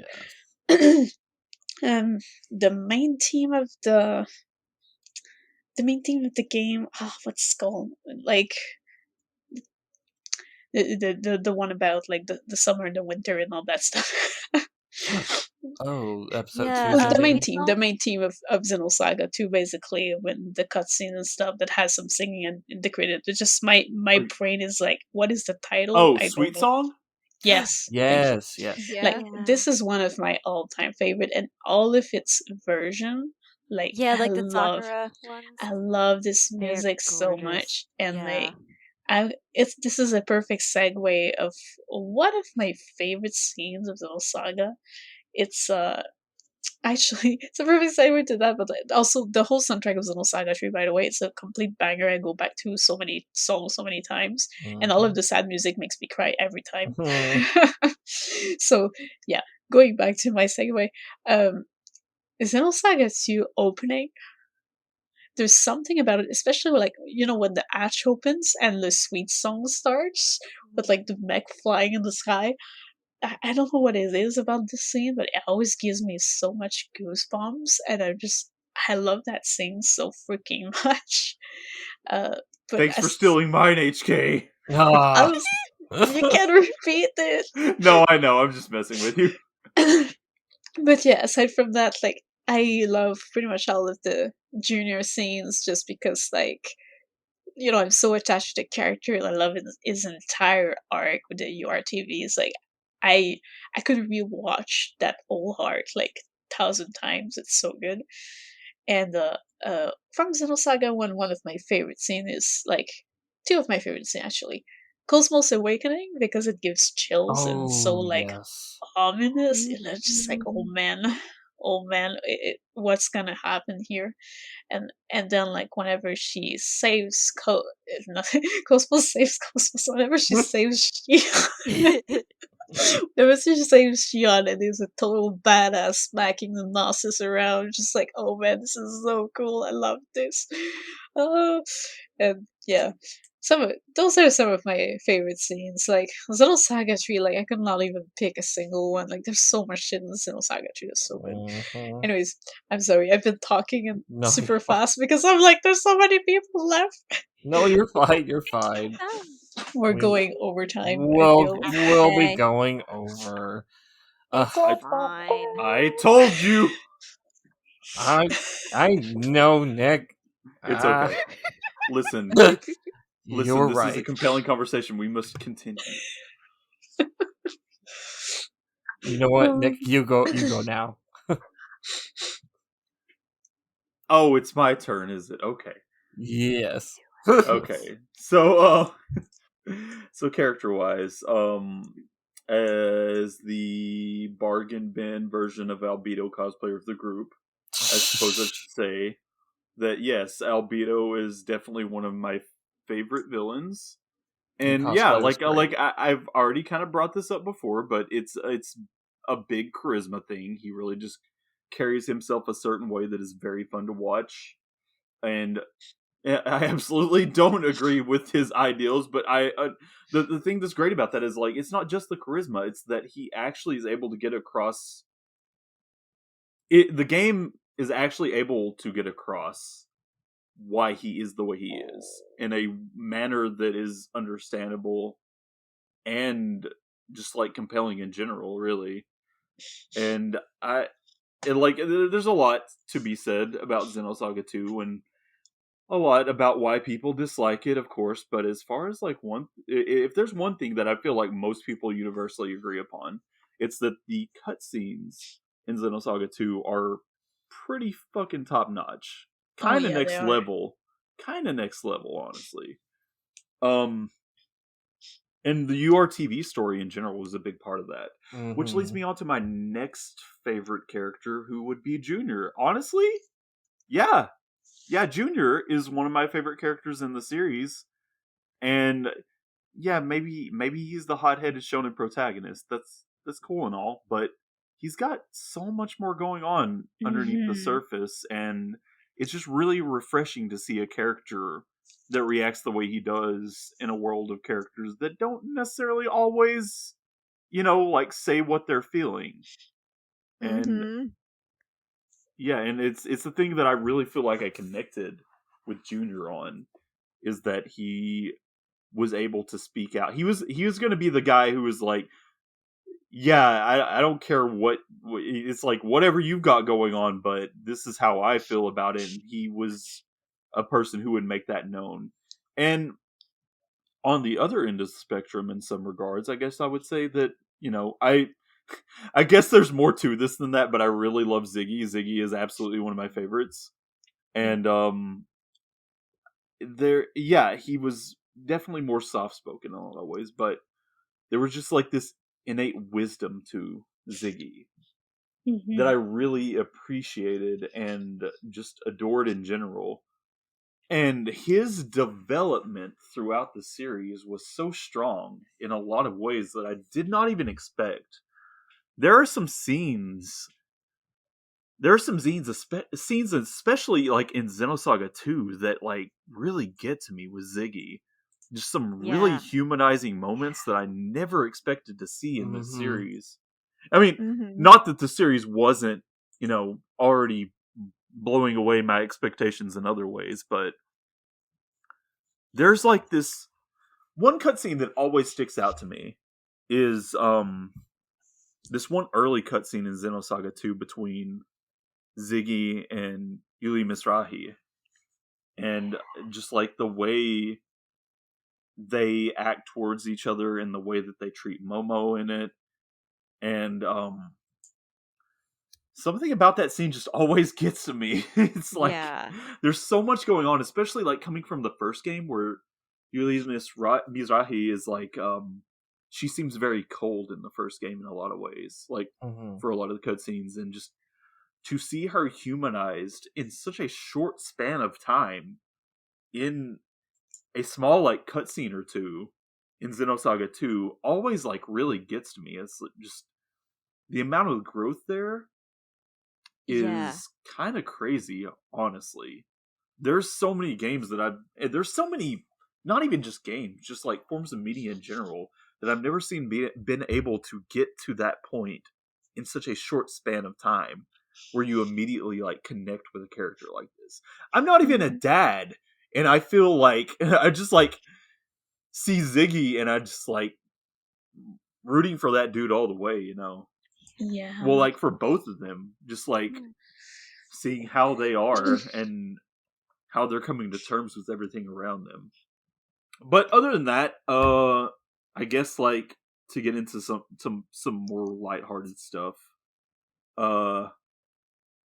I really, like AHK said, I really enjoy the opening cutscene to Xenosaga 2. I think it's one of the best openings in a video game, period.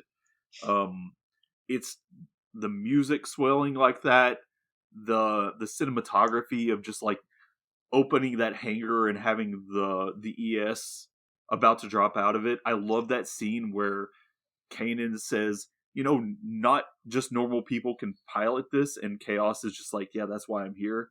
Like that's such a it's just like I love it. Yeah, it's just like a it's such a good like quip, like it and it's like one of those quips that's like it's deeper than that because it hints towards like future things with Chaos.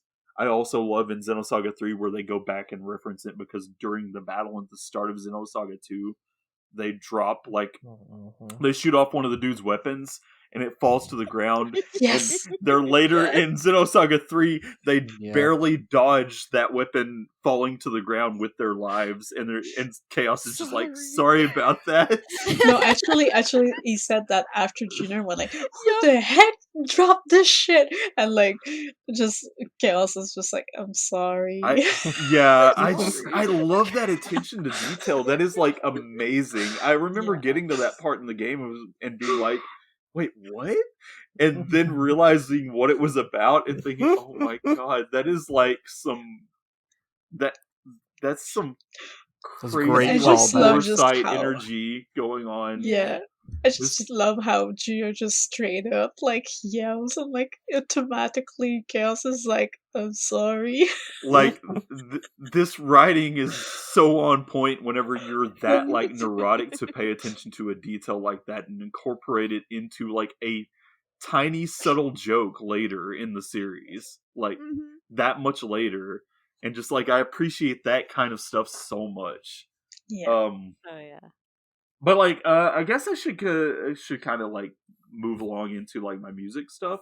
And while I tend to prefer a lot of like the Kajiura stuff, of course, with her very, her stuff is like really atmospheric in a way that kind of like it feels like genre crossing almost, because it hits such like dramatic highs, but she's also able to do things in her music that are like that set like a mysterious tone or things like that, like set such different tones.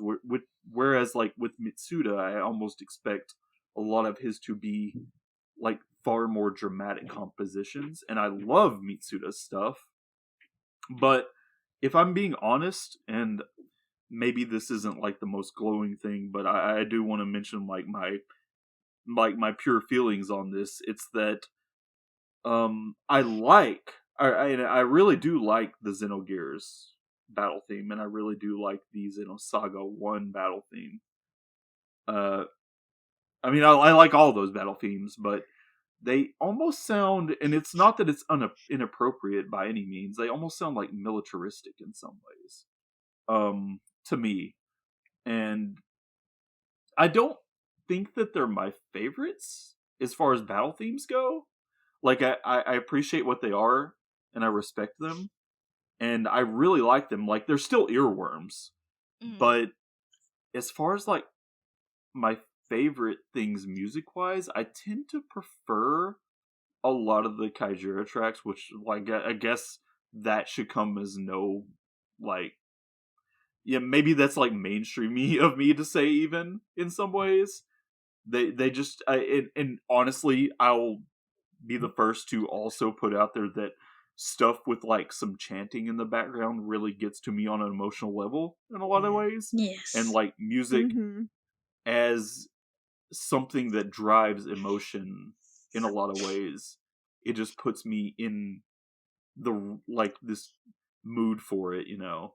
Like there's something like overly like mysterious and just incredible, something that feels like nothing else I've ever experienced when you put in stuff like that. And so yeah, like the Kajiura stuff, it definitely like hits me harder a lot of times, with the exception of like Mitsuda's like main Chrono Trigger theme, because that one is just probably some of the most exceptional work he's ever done. Chrono Trigger is amazing. Oh my god. But It is. If I'm to highlight any of them, of course, Fate from Xenosaga 3, Fatal Fight from Xenosaga 2 are big ones. While I'm at it, I'm in a tangent here, sorry, but that mood, the setting is a huge deal for me. And like that mood that they set at the start of Xenosaga 2 during the Miltian conflict when it's raining and just like the world has gone to hell, that hit me so hard. Like that shit like really gets me. I love that. They give me some like, what if Blade Runner was set during a war? And I love Blade Runner, and I love just like the vibe overall. And so that hit me like extra hard there. Just like that rain, futuristic city, it's all dark. You've got like this music going ape shit like this. It's just so yeah, like that is something, everything like lined up to hit me really hard there. But another more, I guess, unexpected one would be the fanfare in Xenosaga 1. When you go from I know I said that earlier that I don't think that the battle themes are necessarily the strongest to me personally. In some ways, I think they do hit the right note for a battle, and one of my favorite parts about Xenosaga 1, especially music-wise, is when you transition from the battle music to the outro, whenever you're like seeing like, you know, your level ups and your stats and your money and everything like that. And you just it just like phases out into like this almost like blissful ambience. I don't know how to like phrase this, but like the fanfare in Xenosaga 1, when you're like coming out of a battle sequence, because the way the music is, it almost feels like whenever you dive underwater and you're like coming back up for air and like the bubbles like rush up around you. Like it's a really strange way to compare it, but like it's like this feeling of relief. I feel that. And it's like really, really cool what they did, how like they transition from battle music to like the fanfare. It's not like Final Fantasy where it's like super triumphant and there's like trumpets playing and stuff. It's just like, oh, like all that tension, all that like militant tension, feeling tension of this battle that was just happening, just like it all washes away. And now I've just like grown from this experience. And so I wanted to like give a shout out to that. Especially since like HK had already brought up the scene and the music in Xenosaga 2, where it was like, yeah, it was just this swelling, you know, that kind of thing. And other than that, I guess, wow, I've gone on a long time, but I haven't even said favorite scenes, I guess, that much, other than the Ziggy one. But I will say the introduction and the first fight with Telos is a big one, and I really actually love the music. In fact, the Telos theme is one of my favorite songs in the game because it is so different and alien and just like so like percussive and like it just hits you really hard in a certain way. And it I don't even know how to put it, but everything about that scene was just like, it just hyped me up so much and gave me chills. And yeah, I think that's about all I have to say about it. It's just that scene, the cinematography, the music, everything. It's just like perfect for me. Yes, that was a really good scene. I remember. Oh, this is kind of a tangent itself, but I remember the scene with Cosmos or the first fight with Cosmos and Telos. Like, I remember I would just like show a bunch of my friends that fight scene, just like, hey, we're just gonna watch this for a little bit. Just watch this cutscene. I swear. Even though like all my friends, it's such a good one. Yeah, hated Xenosaga because I talked about it so much, but I was like, guys, you just have to watch this fight scene. It's epic. You know, it's funny that you bring that up because I think that was also the first scene from Xenosaga I was ever shown. Nice. And I just kind of like didn't actually like it was so out of context that I didn't necessarily remember it like bit for bit. But whenever I got to it, I was like, oh, it's this part. You know? Nice. All right, Erin, would you like to go? Okay, so we're doing our favorite characters, favorite music, favorite scenes, right? Yeah. Yep. Okay. Y'all probably know my favorite.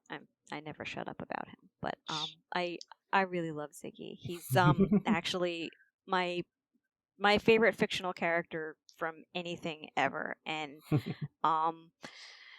without going into like excessive amounts of detail, he just he really means a lot to me on a lot of different levels, and I've probably already gone into depth on why in the episode about him, but like um I love everything about him.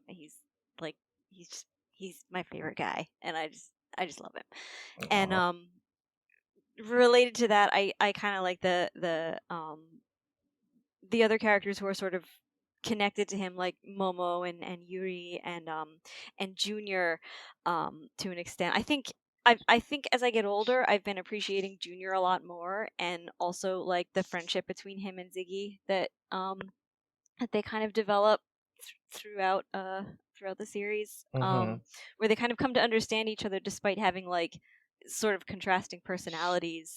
It just like they get each other like in a really cool way, and so I've really come to appreciate that a lot, and just like geez, how am I gonna get there's so much I want to say, and I'm like no, yep. it's gonna be okay. Yeah, take No your pressure. time. Go for it. Say whatever you need. Yeah, like I appreciate Junior a lot more now. I think the fact that I'm like in my 30s and people still think that I'm 13 years old and they ask if my mom's home, like Junior, man, I get you. I feel that, you know, like he's like he like HK was saying, he's so relatable, and Yes, he yeah, is. and I love Guinan too. Like the two of them, and the Foundation. Like that's another thing that I've kind of come to appreciate belatedly. Like just the whole like the whole concept of the Kukai Foundation, and how they're like helping people who were affected by the life recycling law, and sort of like what they stand for, what they do. It's kind of it feels like politically and socially relevant to me right now, and it's just so neat. It's like the kind of place that I think that I would want to live in, like yeah.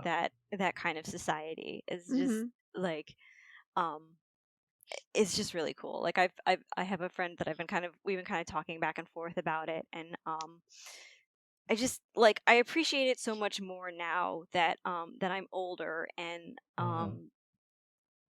like more aware of things. It's just so neat. But yeah, belatedly, I've kind of come to appreciate them. And other than that, like those would be my favorite like protagonists and stuff. The cat said like I love Trenkov. I love Margulis. Um, and then like I think a lot of the minor and secondary and NPC characters are really interesting too. So I gravitate a lot towards them. But I could probably go on all day about them, like the minor cast. Yeah, but I'm probably rambling too much. You're So as fine. You're I fine.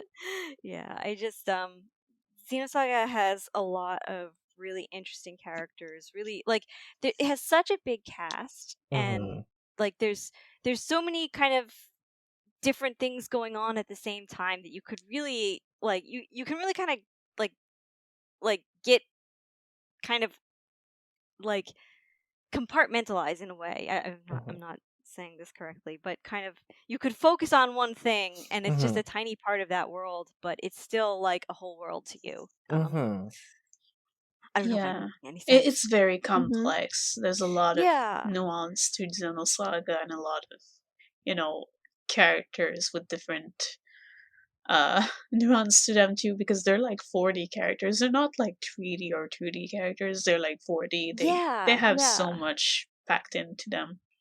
Yeah, and that's probably one of the things that really draws me to Xenosaga. Just the depth of the characters and how much is there. But yeah, I mean, I could talk about my favorites like for hours, which I probably shouldn't do.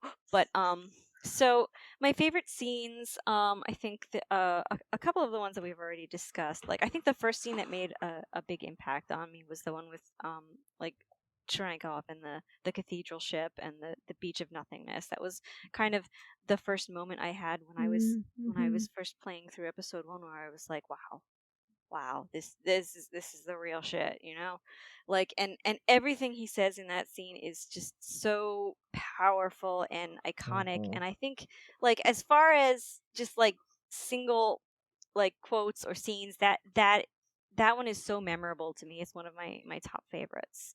I also pretty much like any scene with Ziggy, especially when he's interacting with Yuri and Momo. I love their dynamic. Like, I just love them. What else? I'm trying to think of anything specific that I've forgotten. Yeah, I tend to like the understated moments a lot more, like where characters are just sort of interacting and casually, like just like being human and talking to each other, like in a human there's way. a I lot think of small moments.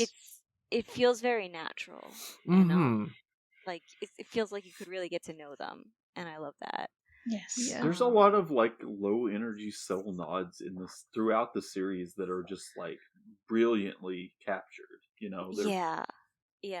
They're It just, I think it goes a long way towards humanizing the characters, just kind of showing them around their everyday life and their vulnerabilities, and it's so nothing like, I guess that's kind of not a very exciting answer, but Oh, no. I just really love the understated moments between the characters. What else? Well, maybe it's like not exciting in some ways, but it's just like I feel like that's the reason this series hits so hard in the way it does, is because it's really good at conveying those things in such a like subtle and human manner. Yeah, absolutely. Yeah, definitely. And I think yeah, as far as my favorite music, I also tend to like the understated tracks a lot. I mean, there are a couple, like the battle theme from episode 1, obviously, but I really love the oh geez, now I'm gonna forget what it's called, but the one that plays in Proto Merkaba, Inner Space, and or the Beach of Nothingness with the string quartet. I really like that. And from episode 2, again, like the character themes were great. I love Kajiura's music. I love that, like, anytime I'm watching something and I hear like one of her signature, kind of things or whatever, I was like, oh, that's Kajiura. Like you can just tell. Like I was tell. watching some anime earlier this last year, and I just like from across the room, like, that's Kajiura. Yeah. I just love her style. I do find that some of her earlier, like most recent work has branched a bit outward out of like the style she used to have. Like, I feel like it's a bit harder to tell now, but like, if you hear some kind of chaotic language somewhere, you're gonna be like, oh yeah, it's the made up language that always does it. Yeah.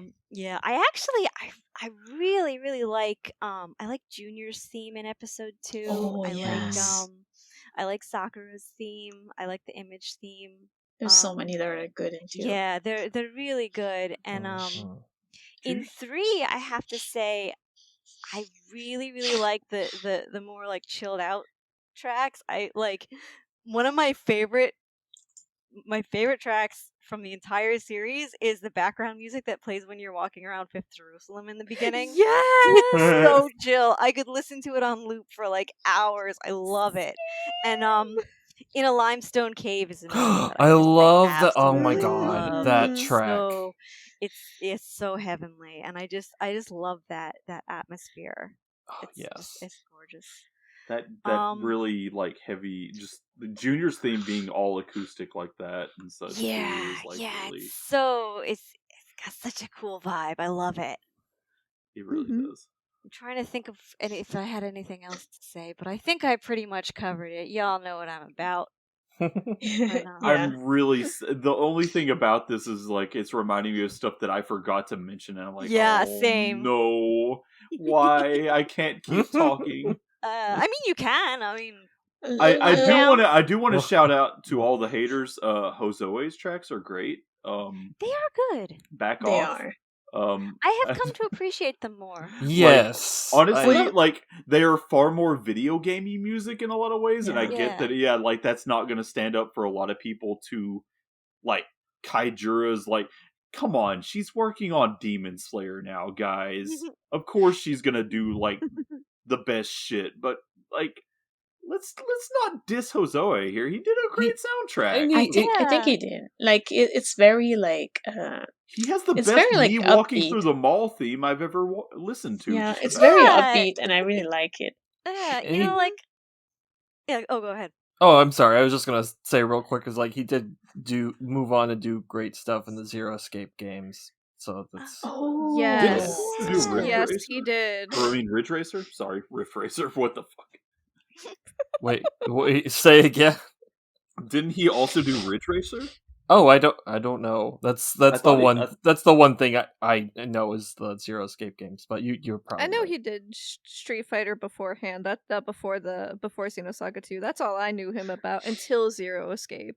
Anyway, quit dissing Hosoe. He does great work. Yeah, he you know, does. like I sometimes I boot up like episode 2 just to like run around the Foundation or something, or second Milsha, and kind of look at the scenery and get references and stuff. And like those tracks are good for Damarang what is they really are. good, They too. fit and they're catchy and they get stuck in your head very Mhm. easily. Dude, that They're one They're good for what they are. that one Yes. reminds me of like walking through a mall and like Yes. at Christmas time or something. It's like so fucking good, and I can't even think of the name of it right now. Sorry. No, you're Yeah. fine. Should we go for the next person? Yeah, Brielle, why don't you go ahead? Okay. Oh boy, favorite characters. It's honestly really hard to pick. I legitimately like every single character except for Cherenkov's wife.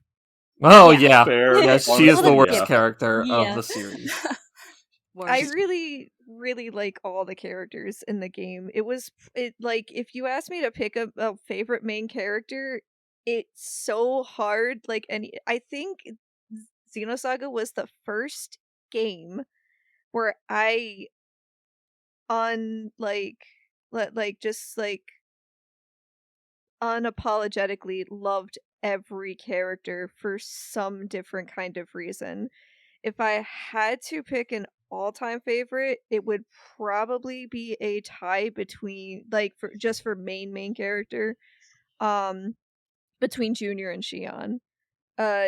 Junior is just very energetic, but also he has a lot of layers of depth to him that a lot of people wouldn't expect from first glance. Mhm. And Shion broke a lot of stereotypes towards main characters in general. She was very relatable. She had a lot of trauma. She was very humanized, and her reactions to certain events and whatnot, while they were really frustrating and the fandom did not like her because of it for a while, they were extremely human and relatable. Mhm. And a lot of people have said this about other media types, is if you usually don't like something, it's because it reminds you of yourself. And I think that's one of the things that Shion as a main character did for a lot of people. I loved her though. Related very very personally with the whole romance situation as well, with how she was basically being used because she loved a person and whatnot. It hit home very hard. But I could literally just go on about all the characters. But love Momo. Momo is also another favorite. She broke a lot of the stereotypical I'm the cute little girl player character. Like, I'm the healer, but then she's also literally one of the strongest characters in the game if you know how to play her right, especially in 2 and especially in 3. She If is you such know a how to badass. utilize her, oh my god. It's always Um, great when you have a mhm. character that not only has character development, like story wise, but also Yes. gameplay wise. Yeah. Yes. Yes. Momo was just also just a very enjoyable character as well. I absolutely love when the non-human characters are some of the most human. in their like ideologies and relatability and whatnot. Chaos was one of my first favorites when I first started, and I really just loved him. I loved how enigmatic he was. I loved his design. Gotta say, big shout out to those shorts in the first game. Made me really appreciate just like character design in general. I'm like, why can't we get more characters and stuff like that? It's really cool and groundbreaking and whatnot. And he's a really good character, and I love the build up. I wish he actually had more screen time. Oh yes. Yep. But he was phenomenal. In a way, I'm kind of like Mhm.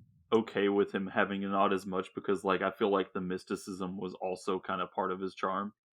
Oh no, I in agree some with ways. that. It's more so I just wish that there was more time to like get to watch him like do like I guess everyday things. Like you only get like bits and pieces just from like looking around the Elsa as to Oh what he man, does, but I would have loved more like scenes where they basically like, humanized him more, like him helping out with the ship more, the crew more, maybe them all cleaning their rooms, like little like things like that just to show like nuances and like your the personality and whatnot. Yeah. the comedic Speaking friendship of bits which- between Mhm. him and Junior were like amazing. So yes. Yes. Yes, I these are some of my favorite scenes too. Mhm. Oh my god. Yeah. I love the Yeah. interaction so much. Yeah, I Yes. forgot to mention the Elsa Yeah. crew as well, but I love them. They're Yes. great. They're just so great. They're just like ordinary guys, and They're very they're cool. just they're just great. They're great Yes. indeed. And they're like kind of underrated, but Mhm. they're like they're like the MVPs of Yeah. Yes. Matthew's They the definitely are. Matthew's like the ordinary Joe with a heart of gold. Yeah. Yeah, they're just great characters, and even like just like I forget what I was gonna say, but yes, agreed. You're good. Ziggy is awesome. Love what he was as a character. Love how he tried to be a machine, and I loved that dynamic between him and Momo as well too. It was great. Yes. Um I love that. I really didn't appreciate Ziggy as much until reading Pied Piper when it first got translated. And after that point and seeing what he went through to become what he was in episode 1 and then in episode 2 was phenomenal. Also, Yeah. gotta love that chokehold in episode 3. Mhm. Yes. Yes. Mhm. He was a great character, also had a lot of depth. And then I think the was very yes, that was my favorite thing to use on every single human enemy in the game. Like, honestly same though. you can't not Yes. use it. You Break, just can't. Break is a great Yeah. mechanic. Just gotta say. Yes. Jin did not have probably had the least amount of characterization and screen time next to Chaos, but he was a very interesting character. I liked what they did. I wish he could have had more than just being a Ceton clone, basically, but for what we got, it was good. Could be better, but for what we got, I appreciate it, and it was great. Antagonist, and then I promise I will move on to the next thing. You're fine. So good. Albedo is probably one of my favorite fictional villains of all time. He is probably one of the most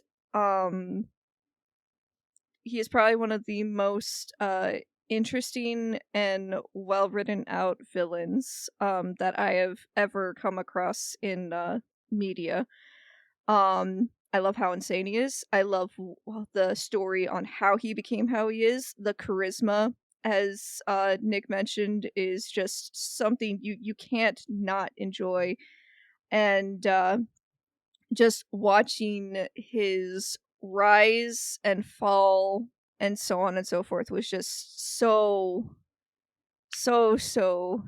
good. Whew. It truly was. Margulis is another favorite as well too. Margulis and Cherenkov in general. they're just really phenomenal characters in general, and there was just so much more depth put into them than a lot of Yes. people expected. Guinan and Yuriev as well were also two very, very interesting and unique characters. Loved Guinan. I love the Euro TVs, all of them. I wish we could have got URTVs. more of Citrine. Yeah. But and Sakura, like I said, it's really hard to just like say you love only one character when you honestly like everybody, even the Yeah. people you're supposed to hate, just because it's believable. It makes you feel like you're just like I said earlier, it just makes you feel like you're just in that world, and that is something that I love about that. Mm-hmm. Scenes. One scene has been brought up, a few people have really liked, and I think it resonated with a lot of us, was definitely the scene between Ziggy and Yuli in episode 2. That was probably one of my favorite scenes as well. Mm-hmm. But if we're gonna go favorite scenes in each game, first game, my first favorite scene is actually the first time you get to catch a glimpse of Albedo's insanity. the Momo traumatizing scene. It was Oh very my god. traumatizing as well, but it was so impactful, and I remember watching it as a teenager and going, holy shit, they actually did that. Yeah, They I had the actually got same away with reaction. that. I was like playing it, early in the morning before I went to high school, and like, did they just do that in a video game? Yeah. Not okay.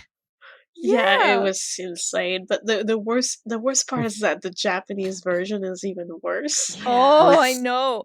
In my honestly, it's both versions are just like, Yeah. I was oh. gonna It's like say, they like, I'm tried not to sure which one is worse, to be honest. Right? They tried to Mhm. censor it, but they like in a way made it worse. It's just like, okay. I think the part in Japanese that's the most unsettling with the Japanese uncensored version, it's whenever he moves his head inside of Momo.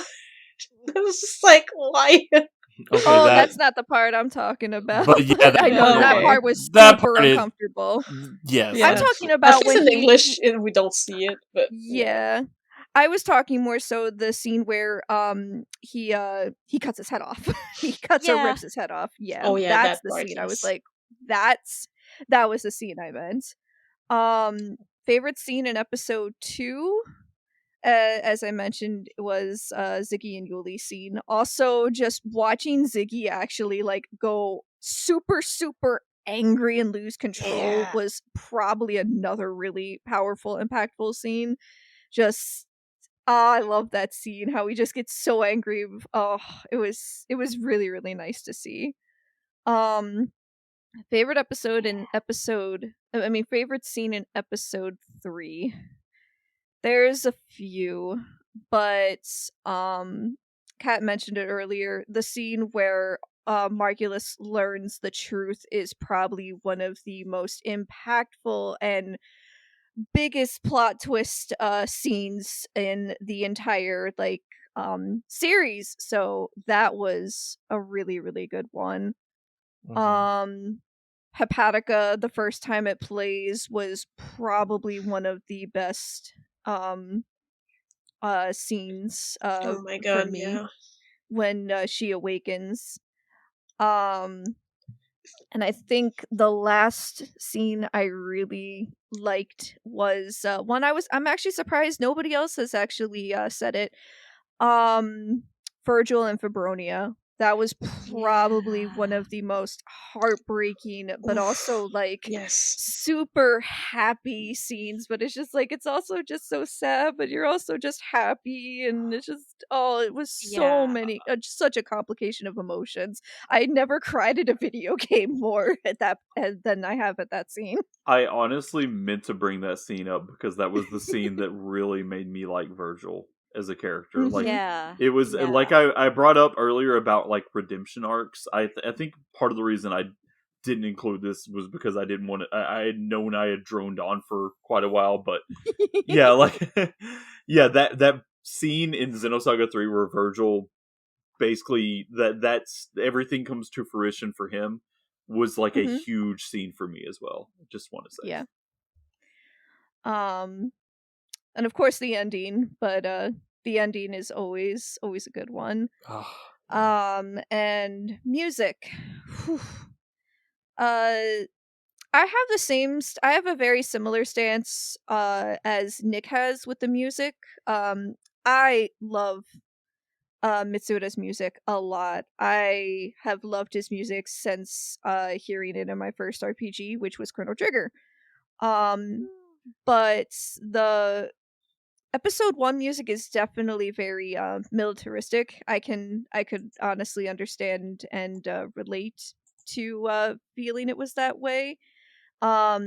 But two songs I adored from the first game were the UMNs, the UMN theme. UMN mode is so good. It is It good. is. Oh, I love that. That's my ringtone on my phone.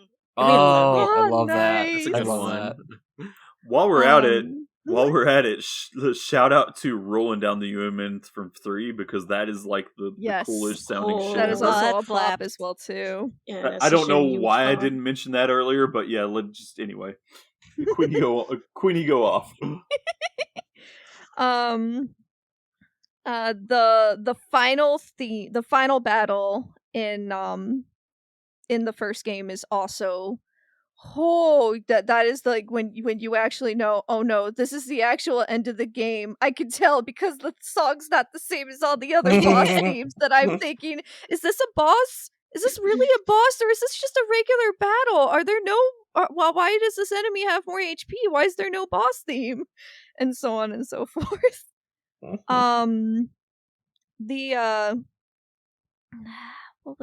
There was one more song that I loved in Episode 1 and oh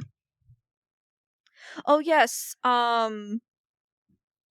the UMN, not everybody we all love the battle theme. That goes without saying, but it was the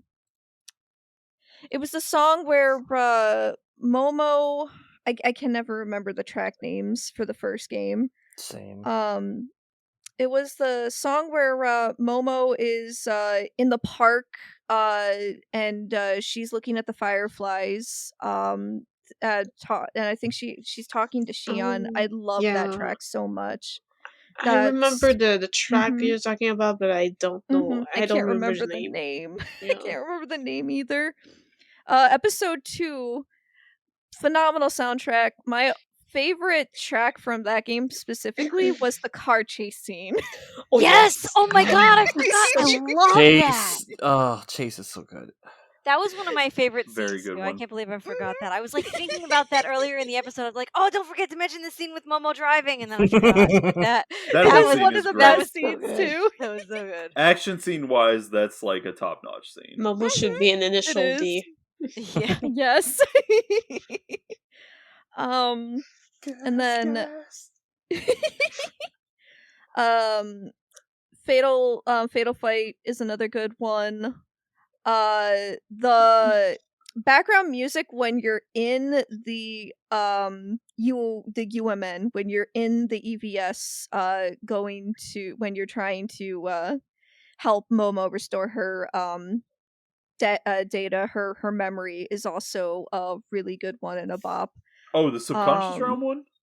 Subconscious domain. Yes, Gotcha, subconscious domain. That's what I meant to say. Yes, subconscious Yeah. domain.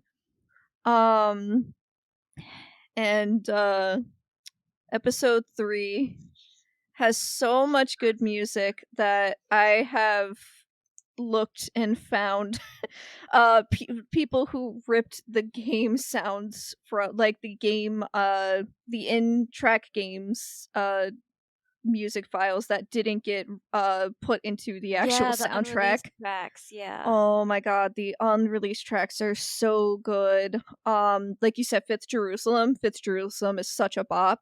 Oh It's yeah. my favorite. I love it.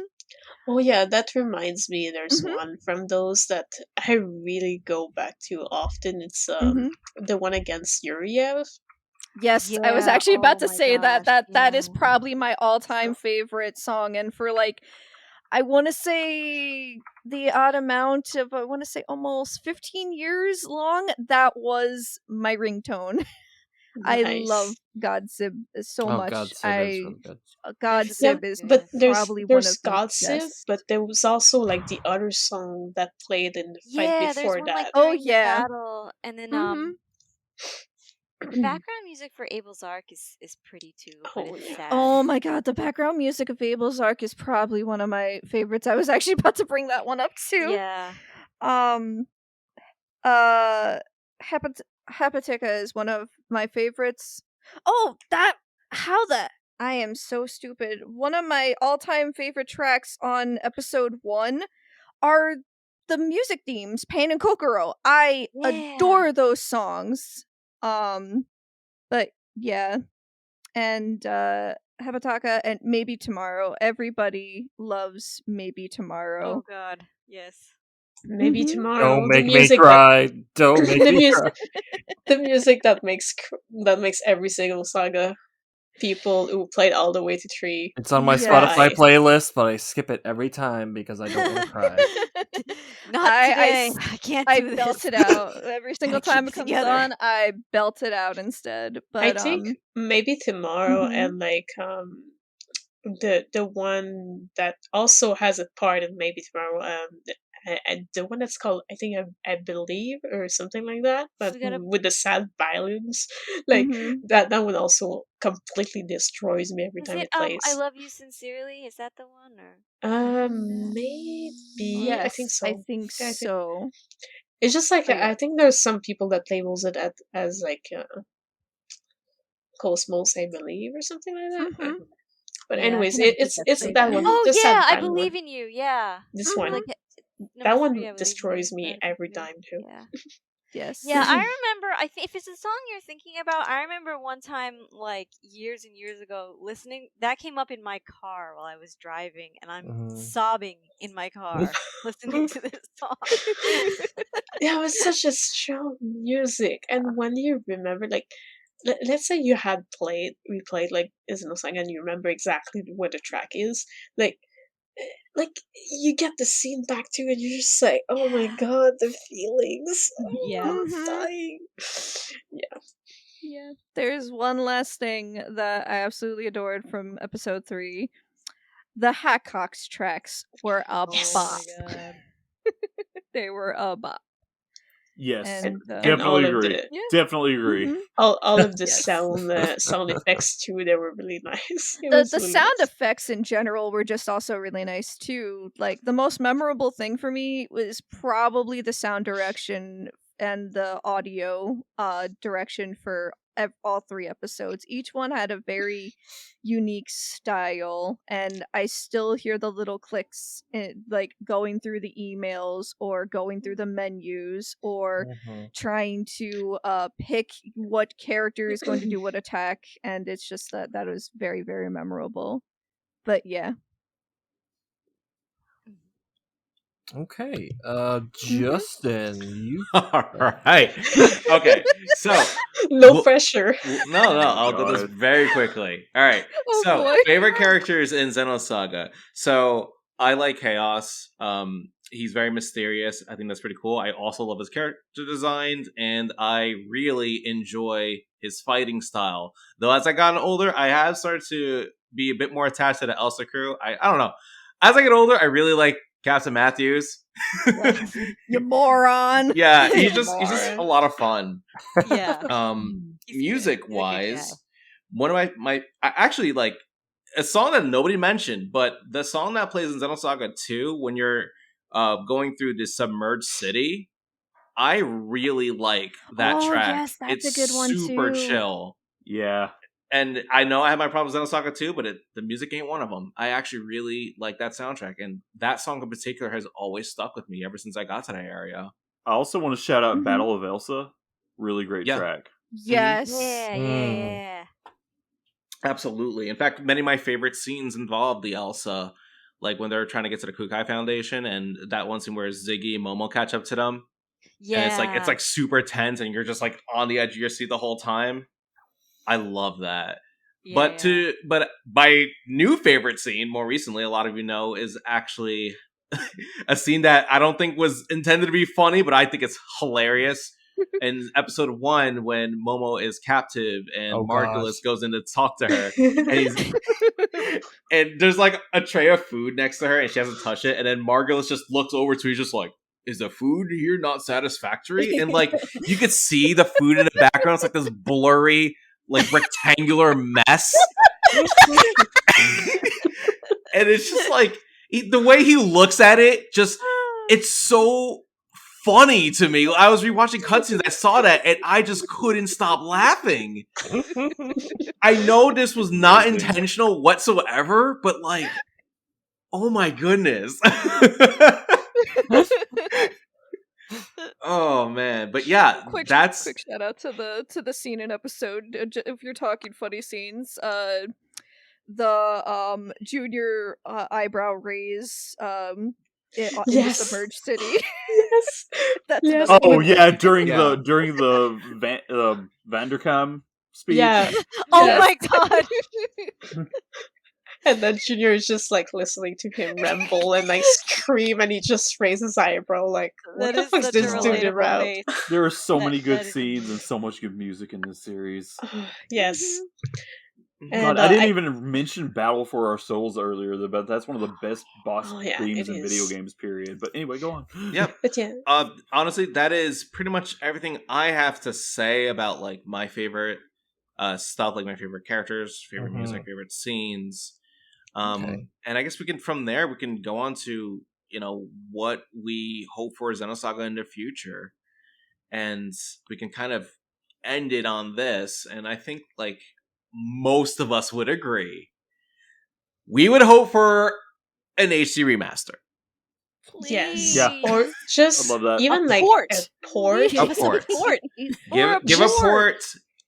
Give it maybe like a turbo button so you can get through the animations. Maybe rebalance the difficulty in Xenosaga Episode II, like the stats a little bit. I think that will do that game. I think that would be really good for that game. Like just lowering the enemies' HP could do a lot for this game without changing much other. Like, and just in general, like having a port would help. Like all the new people that come into Xenoblade and are curious about the old games, they could experience it and like support the game at the same time to show Damco that they can make fucking money with this shit. Honestly, Xenosaga 2, if they just did, if they even just did where more functions than just focus boosted the meter a significant amount, that would help so much. Yeah. But anyway. But I feel like the main issue was like, yes, you had to stock too much, but also like the enemy's HP were so high that it was taking way too long even in regular battles. So yeah.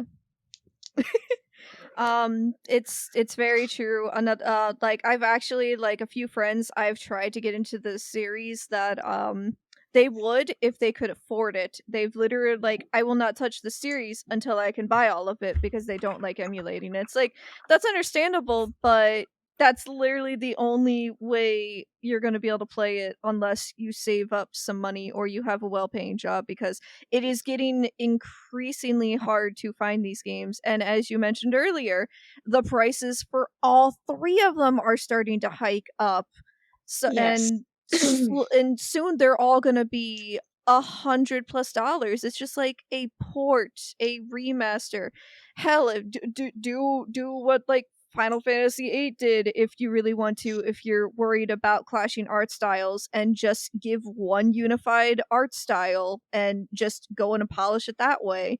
Just there's so much that the series, like, I wish more people could experience the series, and a lot of people are also refusing because they're like, oh, it's old, that's too old, and it's just please give us some way to keep playing this. Sorry, it's all good. The other thing that I wanted to see from the future for Xenosaga is some connection to Xenoblade. That would be amazing. Yeah. I know they kind of teased us with Cosmos and Telos, but yeah, who knows what's gonna happen with that? Though I feel like this is still kind of tricky because it falls into the Namco still has the rights, so Namco has to approve it, but they seem to be still in good relationship. So Yeah. who knows? Wait, yes, Nick. Yes. Oh, I actually, as far as like the future, I'm okay with like connections. I'm okay with just more winks and nods. Those are always great and all. But I did want to mention one other thing musically.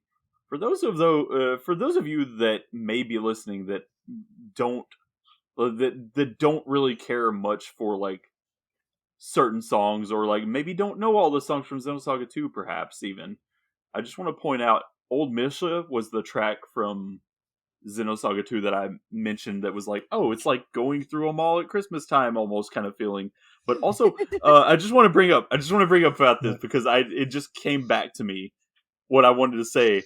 Go, if you like the Wii Shop Channel music, listen to that and then listen to Old Misha from Xenosaga 2 back to back. Just gonna throw that one out there. I think you'll like. I think if you like one, you'll like the other. Is all I'm gonna say. There is this song by Kraftwerk, and I forget what the song is, but I think it's called Neon Lights or something. And I don't know why, but whenever I hear it, it reminds me of the background music from Episode 2. I'm not sure. I could buy that. I could buy that. I don't know why. It's just this random association I have, but. Everybody go listen to Electric Light. Or no, wait, what was it? Yellow. I think it was Neon Lights. Now I have to look it up. It was one Kraftwerk album that I kept listening to, and I'm like, this song reminds me of Xenosaga. What was I trying to say? Xenosaga, I'm gonna cry. Like random brain association. But yeah, I think on that note, is there anything else we wanted to say here, or should we? I think aside from if Xenosaga ever gets its port or HD remaster, I will cry a river for a whole week or months. And pretty much everybody else in the fandom. And I will buy 20 copies and distribute them. I heard it here. I just want to play Pied Piper someday. I just want to play it. Yeah, same. I just want to hold it in my hands and play it. That'd be a nice bonus to the HD collection. I would. Yes. Yeah, that would be great. That would actually be great if they managed to include like Pied Piper in some sort of way and like Missing Year within the whole pack. That would be awesome. Is it too much for me to like date? Should I not date this episode by saying something about Xenoblade 3 potentially? I mean, you can. I would just like I really do hope that there's been a lot of well, I mean maybe not a lot, but I remember talk of Mitsuda saying stuff about them thinking this is one of his best works, and I honestly hope that Xenosaga 3 is definitely that. I really hope that's the case, and that he delivers a soundtrack that is like as good as what they're kind of hyping it up to be. I really hope that it resonates with most people on that level, because I'm very excited for what it could potentially be. Yes, especially from that trailer, like that was already very good. There's been a lot of hope, just in general. Like, the new protagonist's name alone is a nod to Xenogears off the bat. So hopefully there's like some hope for more nods to Xenosaga and whatnot. And hopefully, if Xenoblade keeps being successful, hopefully eventually Namco will be like, "Hey, would you like to port this over, because we want in on some of those profits because of how profitable Xenoblade has become." So it's fingers crossed, and yes, Pied Piper, please give us some way to play Pied Piper, please. Yeah. Or just like I would even take a sort of visual novel-esque thing, similar to you mean like how Kingdom Hearts did? Or like Missing Years. Like Missing Year was a sort of visual novel thing that you were reading and had like voice acting. It was a flash game, It was a flash game. Like even the form like that, I think would be okay to just like feel the story and hear it. That would be great. Also, shout out to Cosmos for being to this day one of the coolest looking robot designs I've ever seen. I didn't even talk about Cosmos. Yeah, I know. Like we really didn't talk much about Cosmos this episode, so I just wanted to throw that in there. Yeah, Cosmos is awesome. She is Cosmos. literally the reason we're all here. Such an Honestly, easy I- point to hit on, Oh, but you you know what? I think cover. that's good because it shows that there's more to the series than just Cosmos. Exactly. Yes. Exactly. That said, Cosmos will always have my wallet on hostage. Like Yeah. whenever there's Yeah. any merch going on. Xenosaga lives on through Cosmos and her merch All right. Yep. and Yes. cameos. I just want merch that is. I Not will Cosmos. not Cosmos. I'm Same. not Yeah. gonna push her off my lap. I'm glad to see her, but give me more. Something. Give Yes. me a boy. I Yes. want Give boy us a merch, boy, too. Monolith. This is an issue in the overall figures market for one thing. Mm. It's true. Anyway, I think But that's. once I get good at 3D printing, it's over for y'all. Oh, Mhm. true. Oh, That's I'm a waiting. threat. I'm waiting. I'm waiting for it too. Bringing on. Yes. Someday. All right. I think that's a good stopping point Yep. since we're a bit shy of 3 hours, but Oh, not bad. yeah, we could go Yeah. on and on and on. We could go Let's all do night. Good. We're really. Let's not. Yeah. Yeah. Let's This I is just gonna. want to It's say late. I'm we were excited. It's a really treat. awful to crunch this into 2 hours, but I knew it was not possible. Yeah. Yeah. I just wanted something easy to edit, but now it's not gonna be. So it's fine. Jen, It's fine. all this Sorry. content. All this. It's called content. It's a lot of Xenosaga. content. It's a lot of It's called content. Xenosaga. It is I called Yeah, know. it's Xenosaga. appropriate for Xenosaga, you know, like just long-winded, rambling, tangential. Yeah, Yeah. This considering is if you long. want to Period watch of the all 3 games, it's literally 24 hours long. It's 24 hours long to watch every single important cutscene in a row of Xenosaga 1, 2, and 3. So I just That's turned impressive. into the Charlie Day gif. Anyways, Tyler, as you were saying. Okay. Well, I know we're going a little over, but if you guys want to plug stuff, we can still do that real quick. So let's start with Justin. What you up We're to? still doing the FromSoft Marathon, and we're getting to like the second half of that. We finally started playing the Souls games. So yeah, thank you for supporting that as always. There'll be another video where Anthony and I did a little collab that should be coming out very soon. So be on the lookout for that. I'll be posting about it. And yeah, I'm also reviewing River City Girls 0. So yeah, that's pretty much everything going on with me. Sweet. How about you, Mary? I'm currently mostly chilling and streaming. Currently I'm into Okami. I'm not sure what I'll play next. I still play Genshin here and there too, like on stream because it's a chill game to stream. Mm-hmm. But yeah, that's about it for now. Like since there's no convention, I'm not really doing cosplay related stuff right now. So let's move to the next person. All right. Kat. I have been convinced to cosplay Emmett Selk from the critically acclaimed MMO Final Fantasy XIV with Nice. free trial. No, that is no longer available. So I may be at Otakon. I don't think I will be selling art at Otakon because it is near impossible to get any kind of art table. But I was thinking about maybe doing more stuff on Redbubble. Ooh. Yeah. Give me the or- stuff. Yes, or putting prints up on Etsy, but I have trouble getting to the post office. So. Oh! Did you know that you can ship stuff from the USPS website?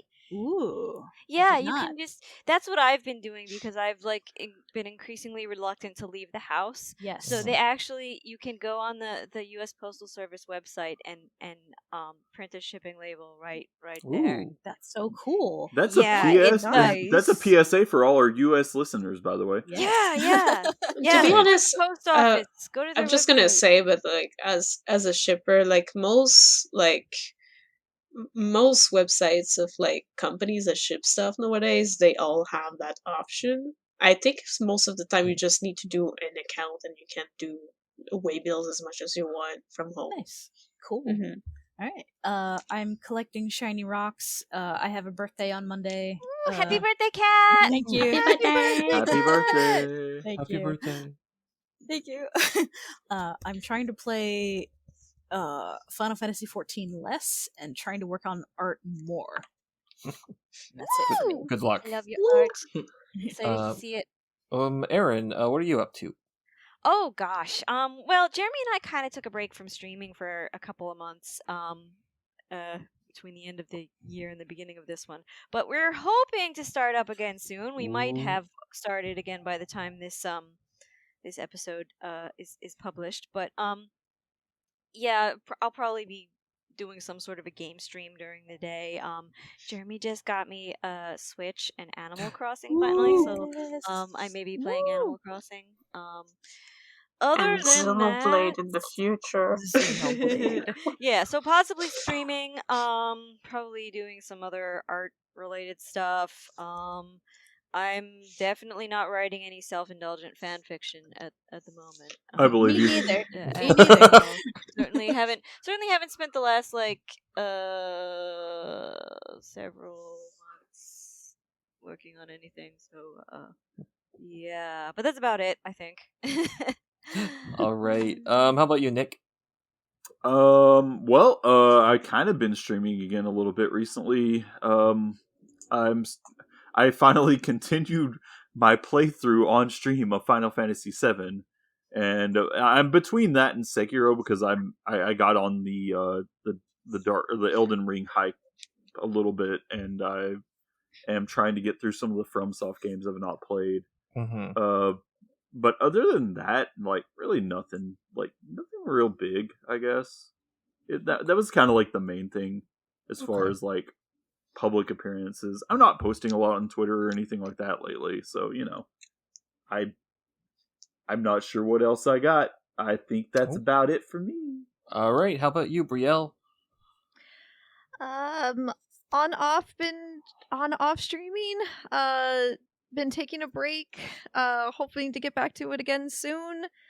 Been mainly just taking it easy and trying to prepare for starting a very long webcomic. That is really about it. Nice. Thank you. Yes, good luck. One thing I've always wanted to do, write a comic, and I've had a few in mind for years and just never started them. But yeah, maybe someday. Yep, I got it all set up. I just gotta figure out a decent workload that's not gonna kill my wrist. Good luck. Good I mean, luck. you're not on a Yeah. Shonen Jump schedule, so you got that going for you, I guess. Yeah.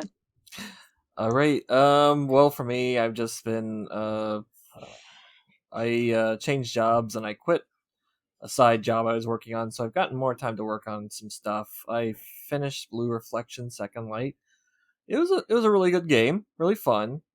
Sometimes a bit too fan servicey, but I'm probably not the target audience. But it was fun. It was a good game.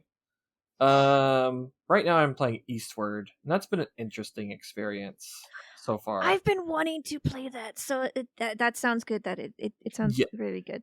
Yeah, it's very charming. The 2D pixels and it's just really nice, and it's got a very in-depth JRPG Dragon Quest inspired mini game, which is like really cool. But it's it's an interesting experience. That does so sound far. really cool. Yeah, I recommend it so far. It's fun.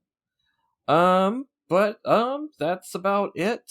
As for XenoChat, yeah, this will be our Xenosaga 20th anniversary episode. Before this, there should be the Rex episode, and the episode where we went crazy about Xenoblade Chronicles 3.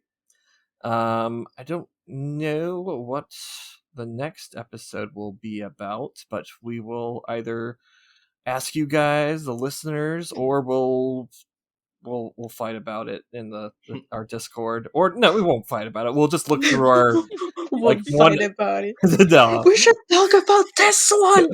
No. We'll let you know what the next episode is going to be, so stay tuned for that. Exactly. Tyler, I'm just gonna say it here. Your theory is wrong. Oh my gosh. I said it first. I don't know what the theory is, but it's wrong. Okay.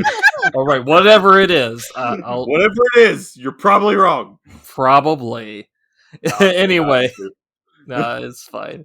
Anyway, thanks for listening, everybody, and thanks for joining me for this episode. And happy birthday, Xenosaga. I hope to celebrate more birthdays in the future. But have a good night, everybody. We're all Good just night, out here guys. drinking Bye-bye. hopium that you get remastered. Bye. Yes. Hopefully. Later, Hopium. guys. I coined that. Hopium. Fingers crossed. Opium. Fingers super Hopium. crossed. Opium.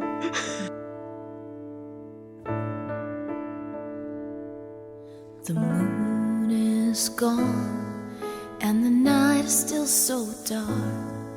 I'm a little bit afraid of tomorrow.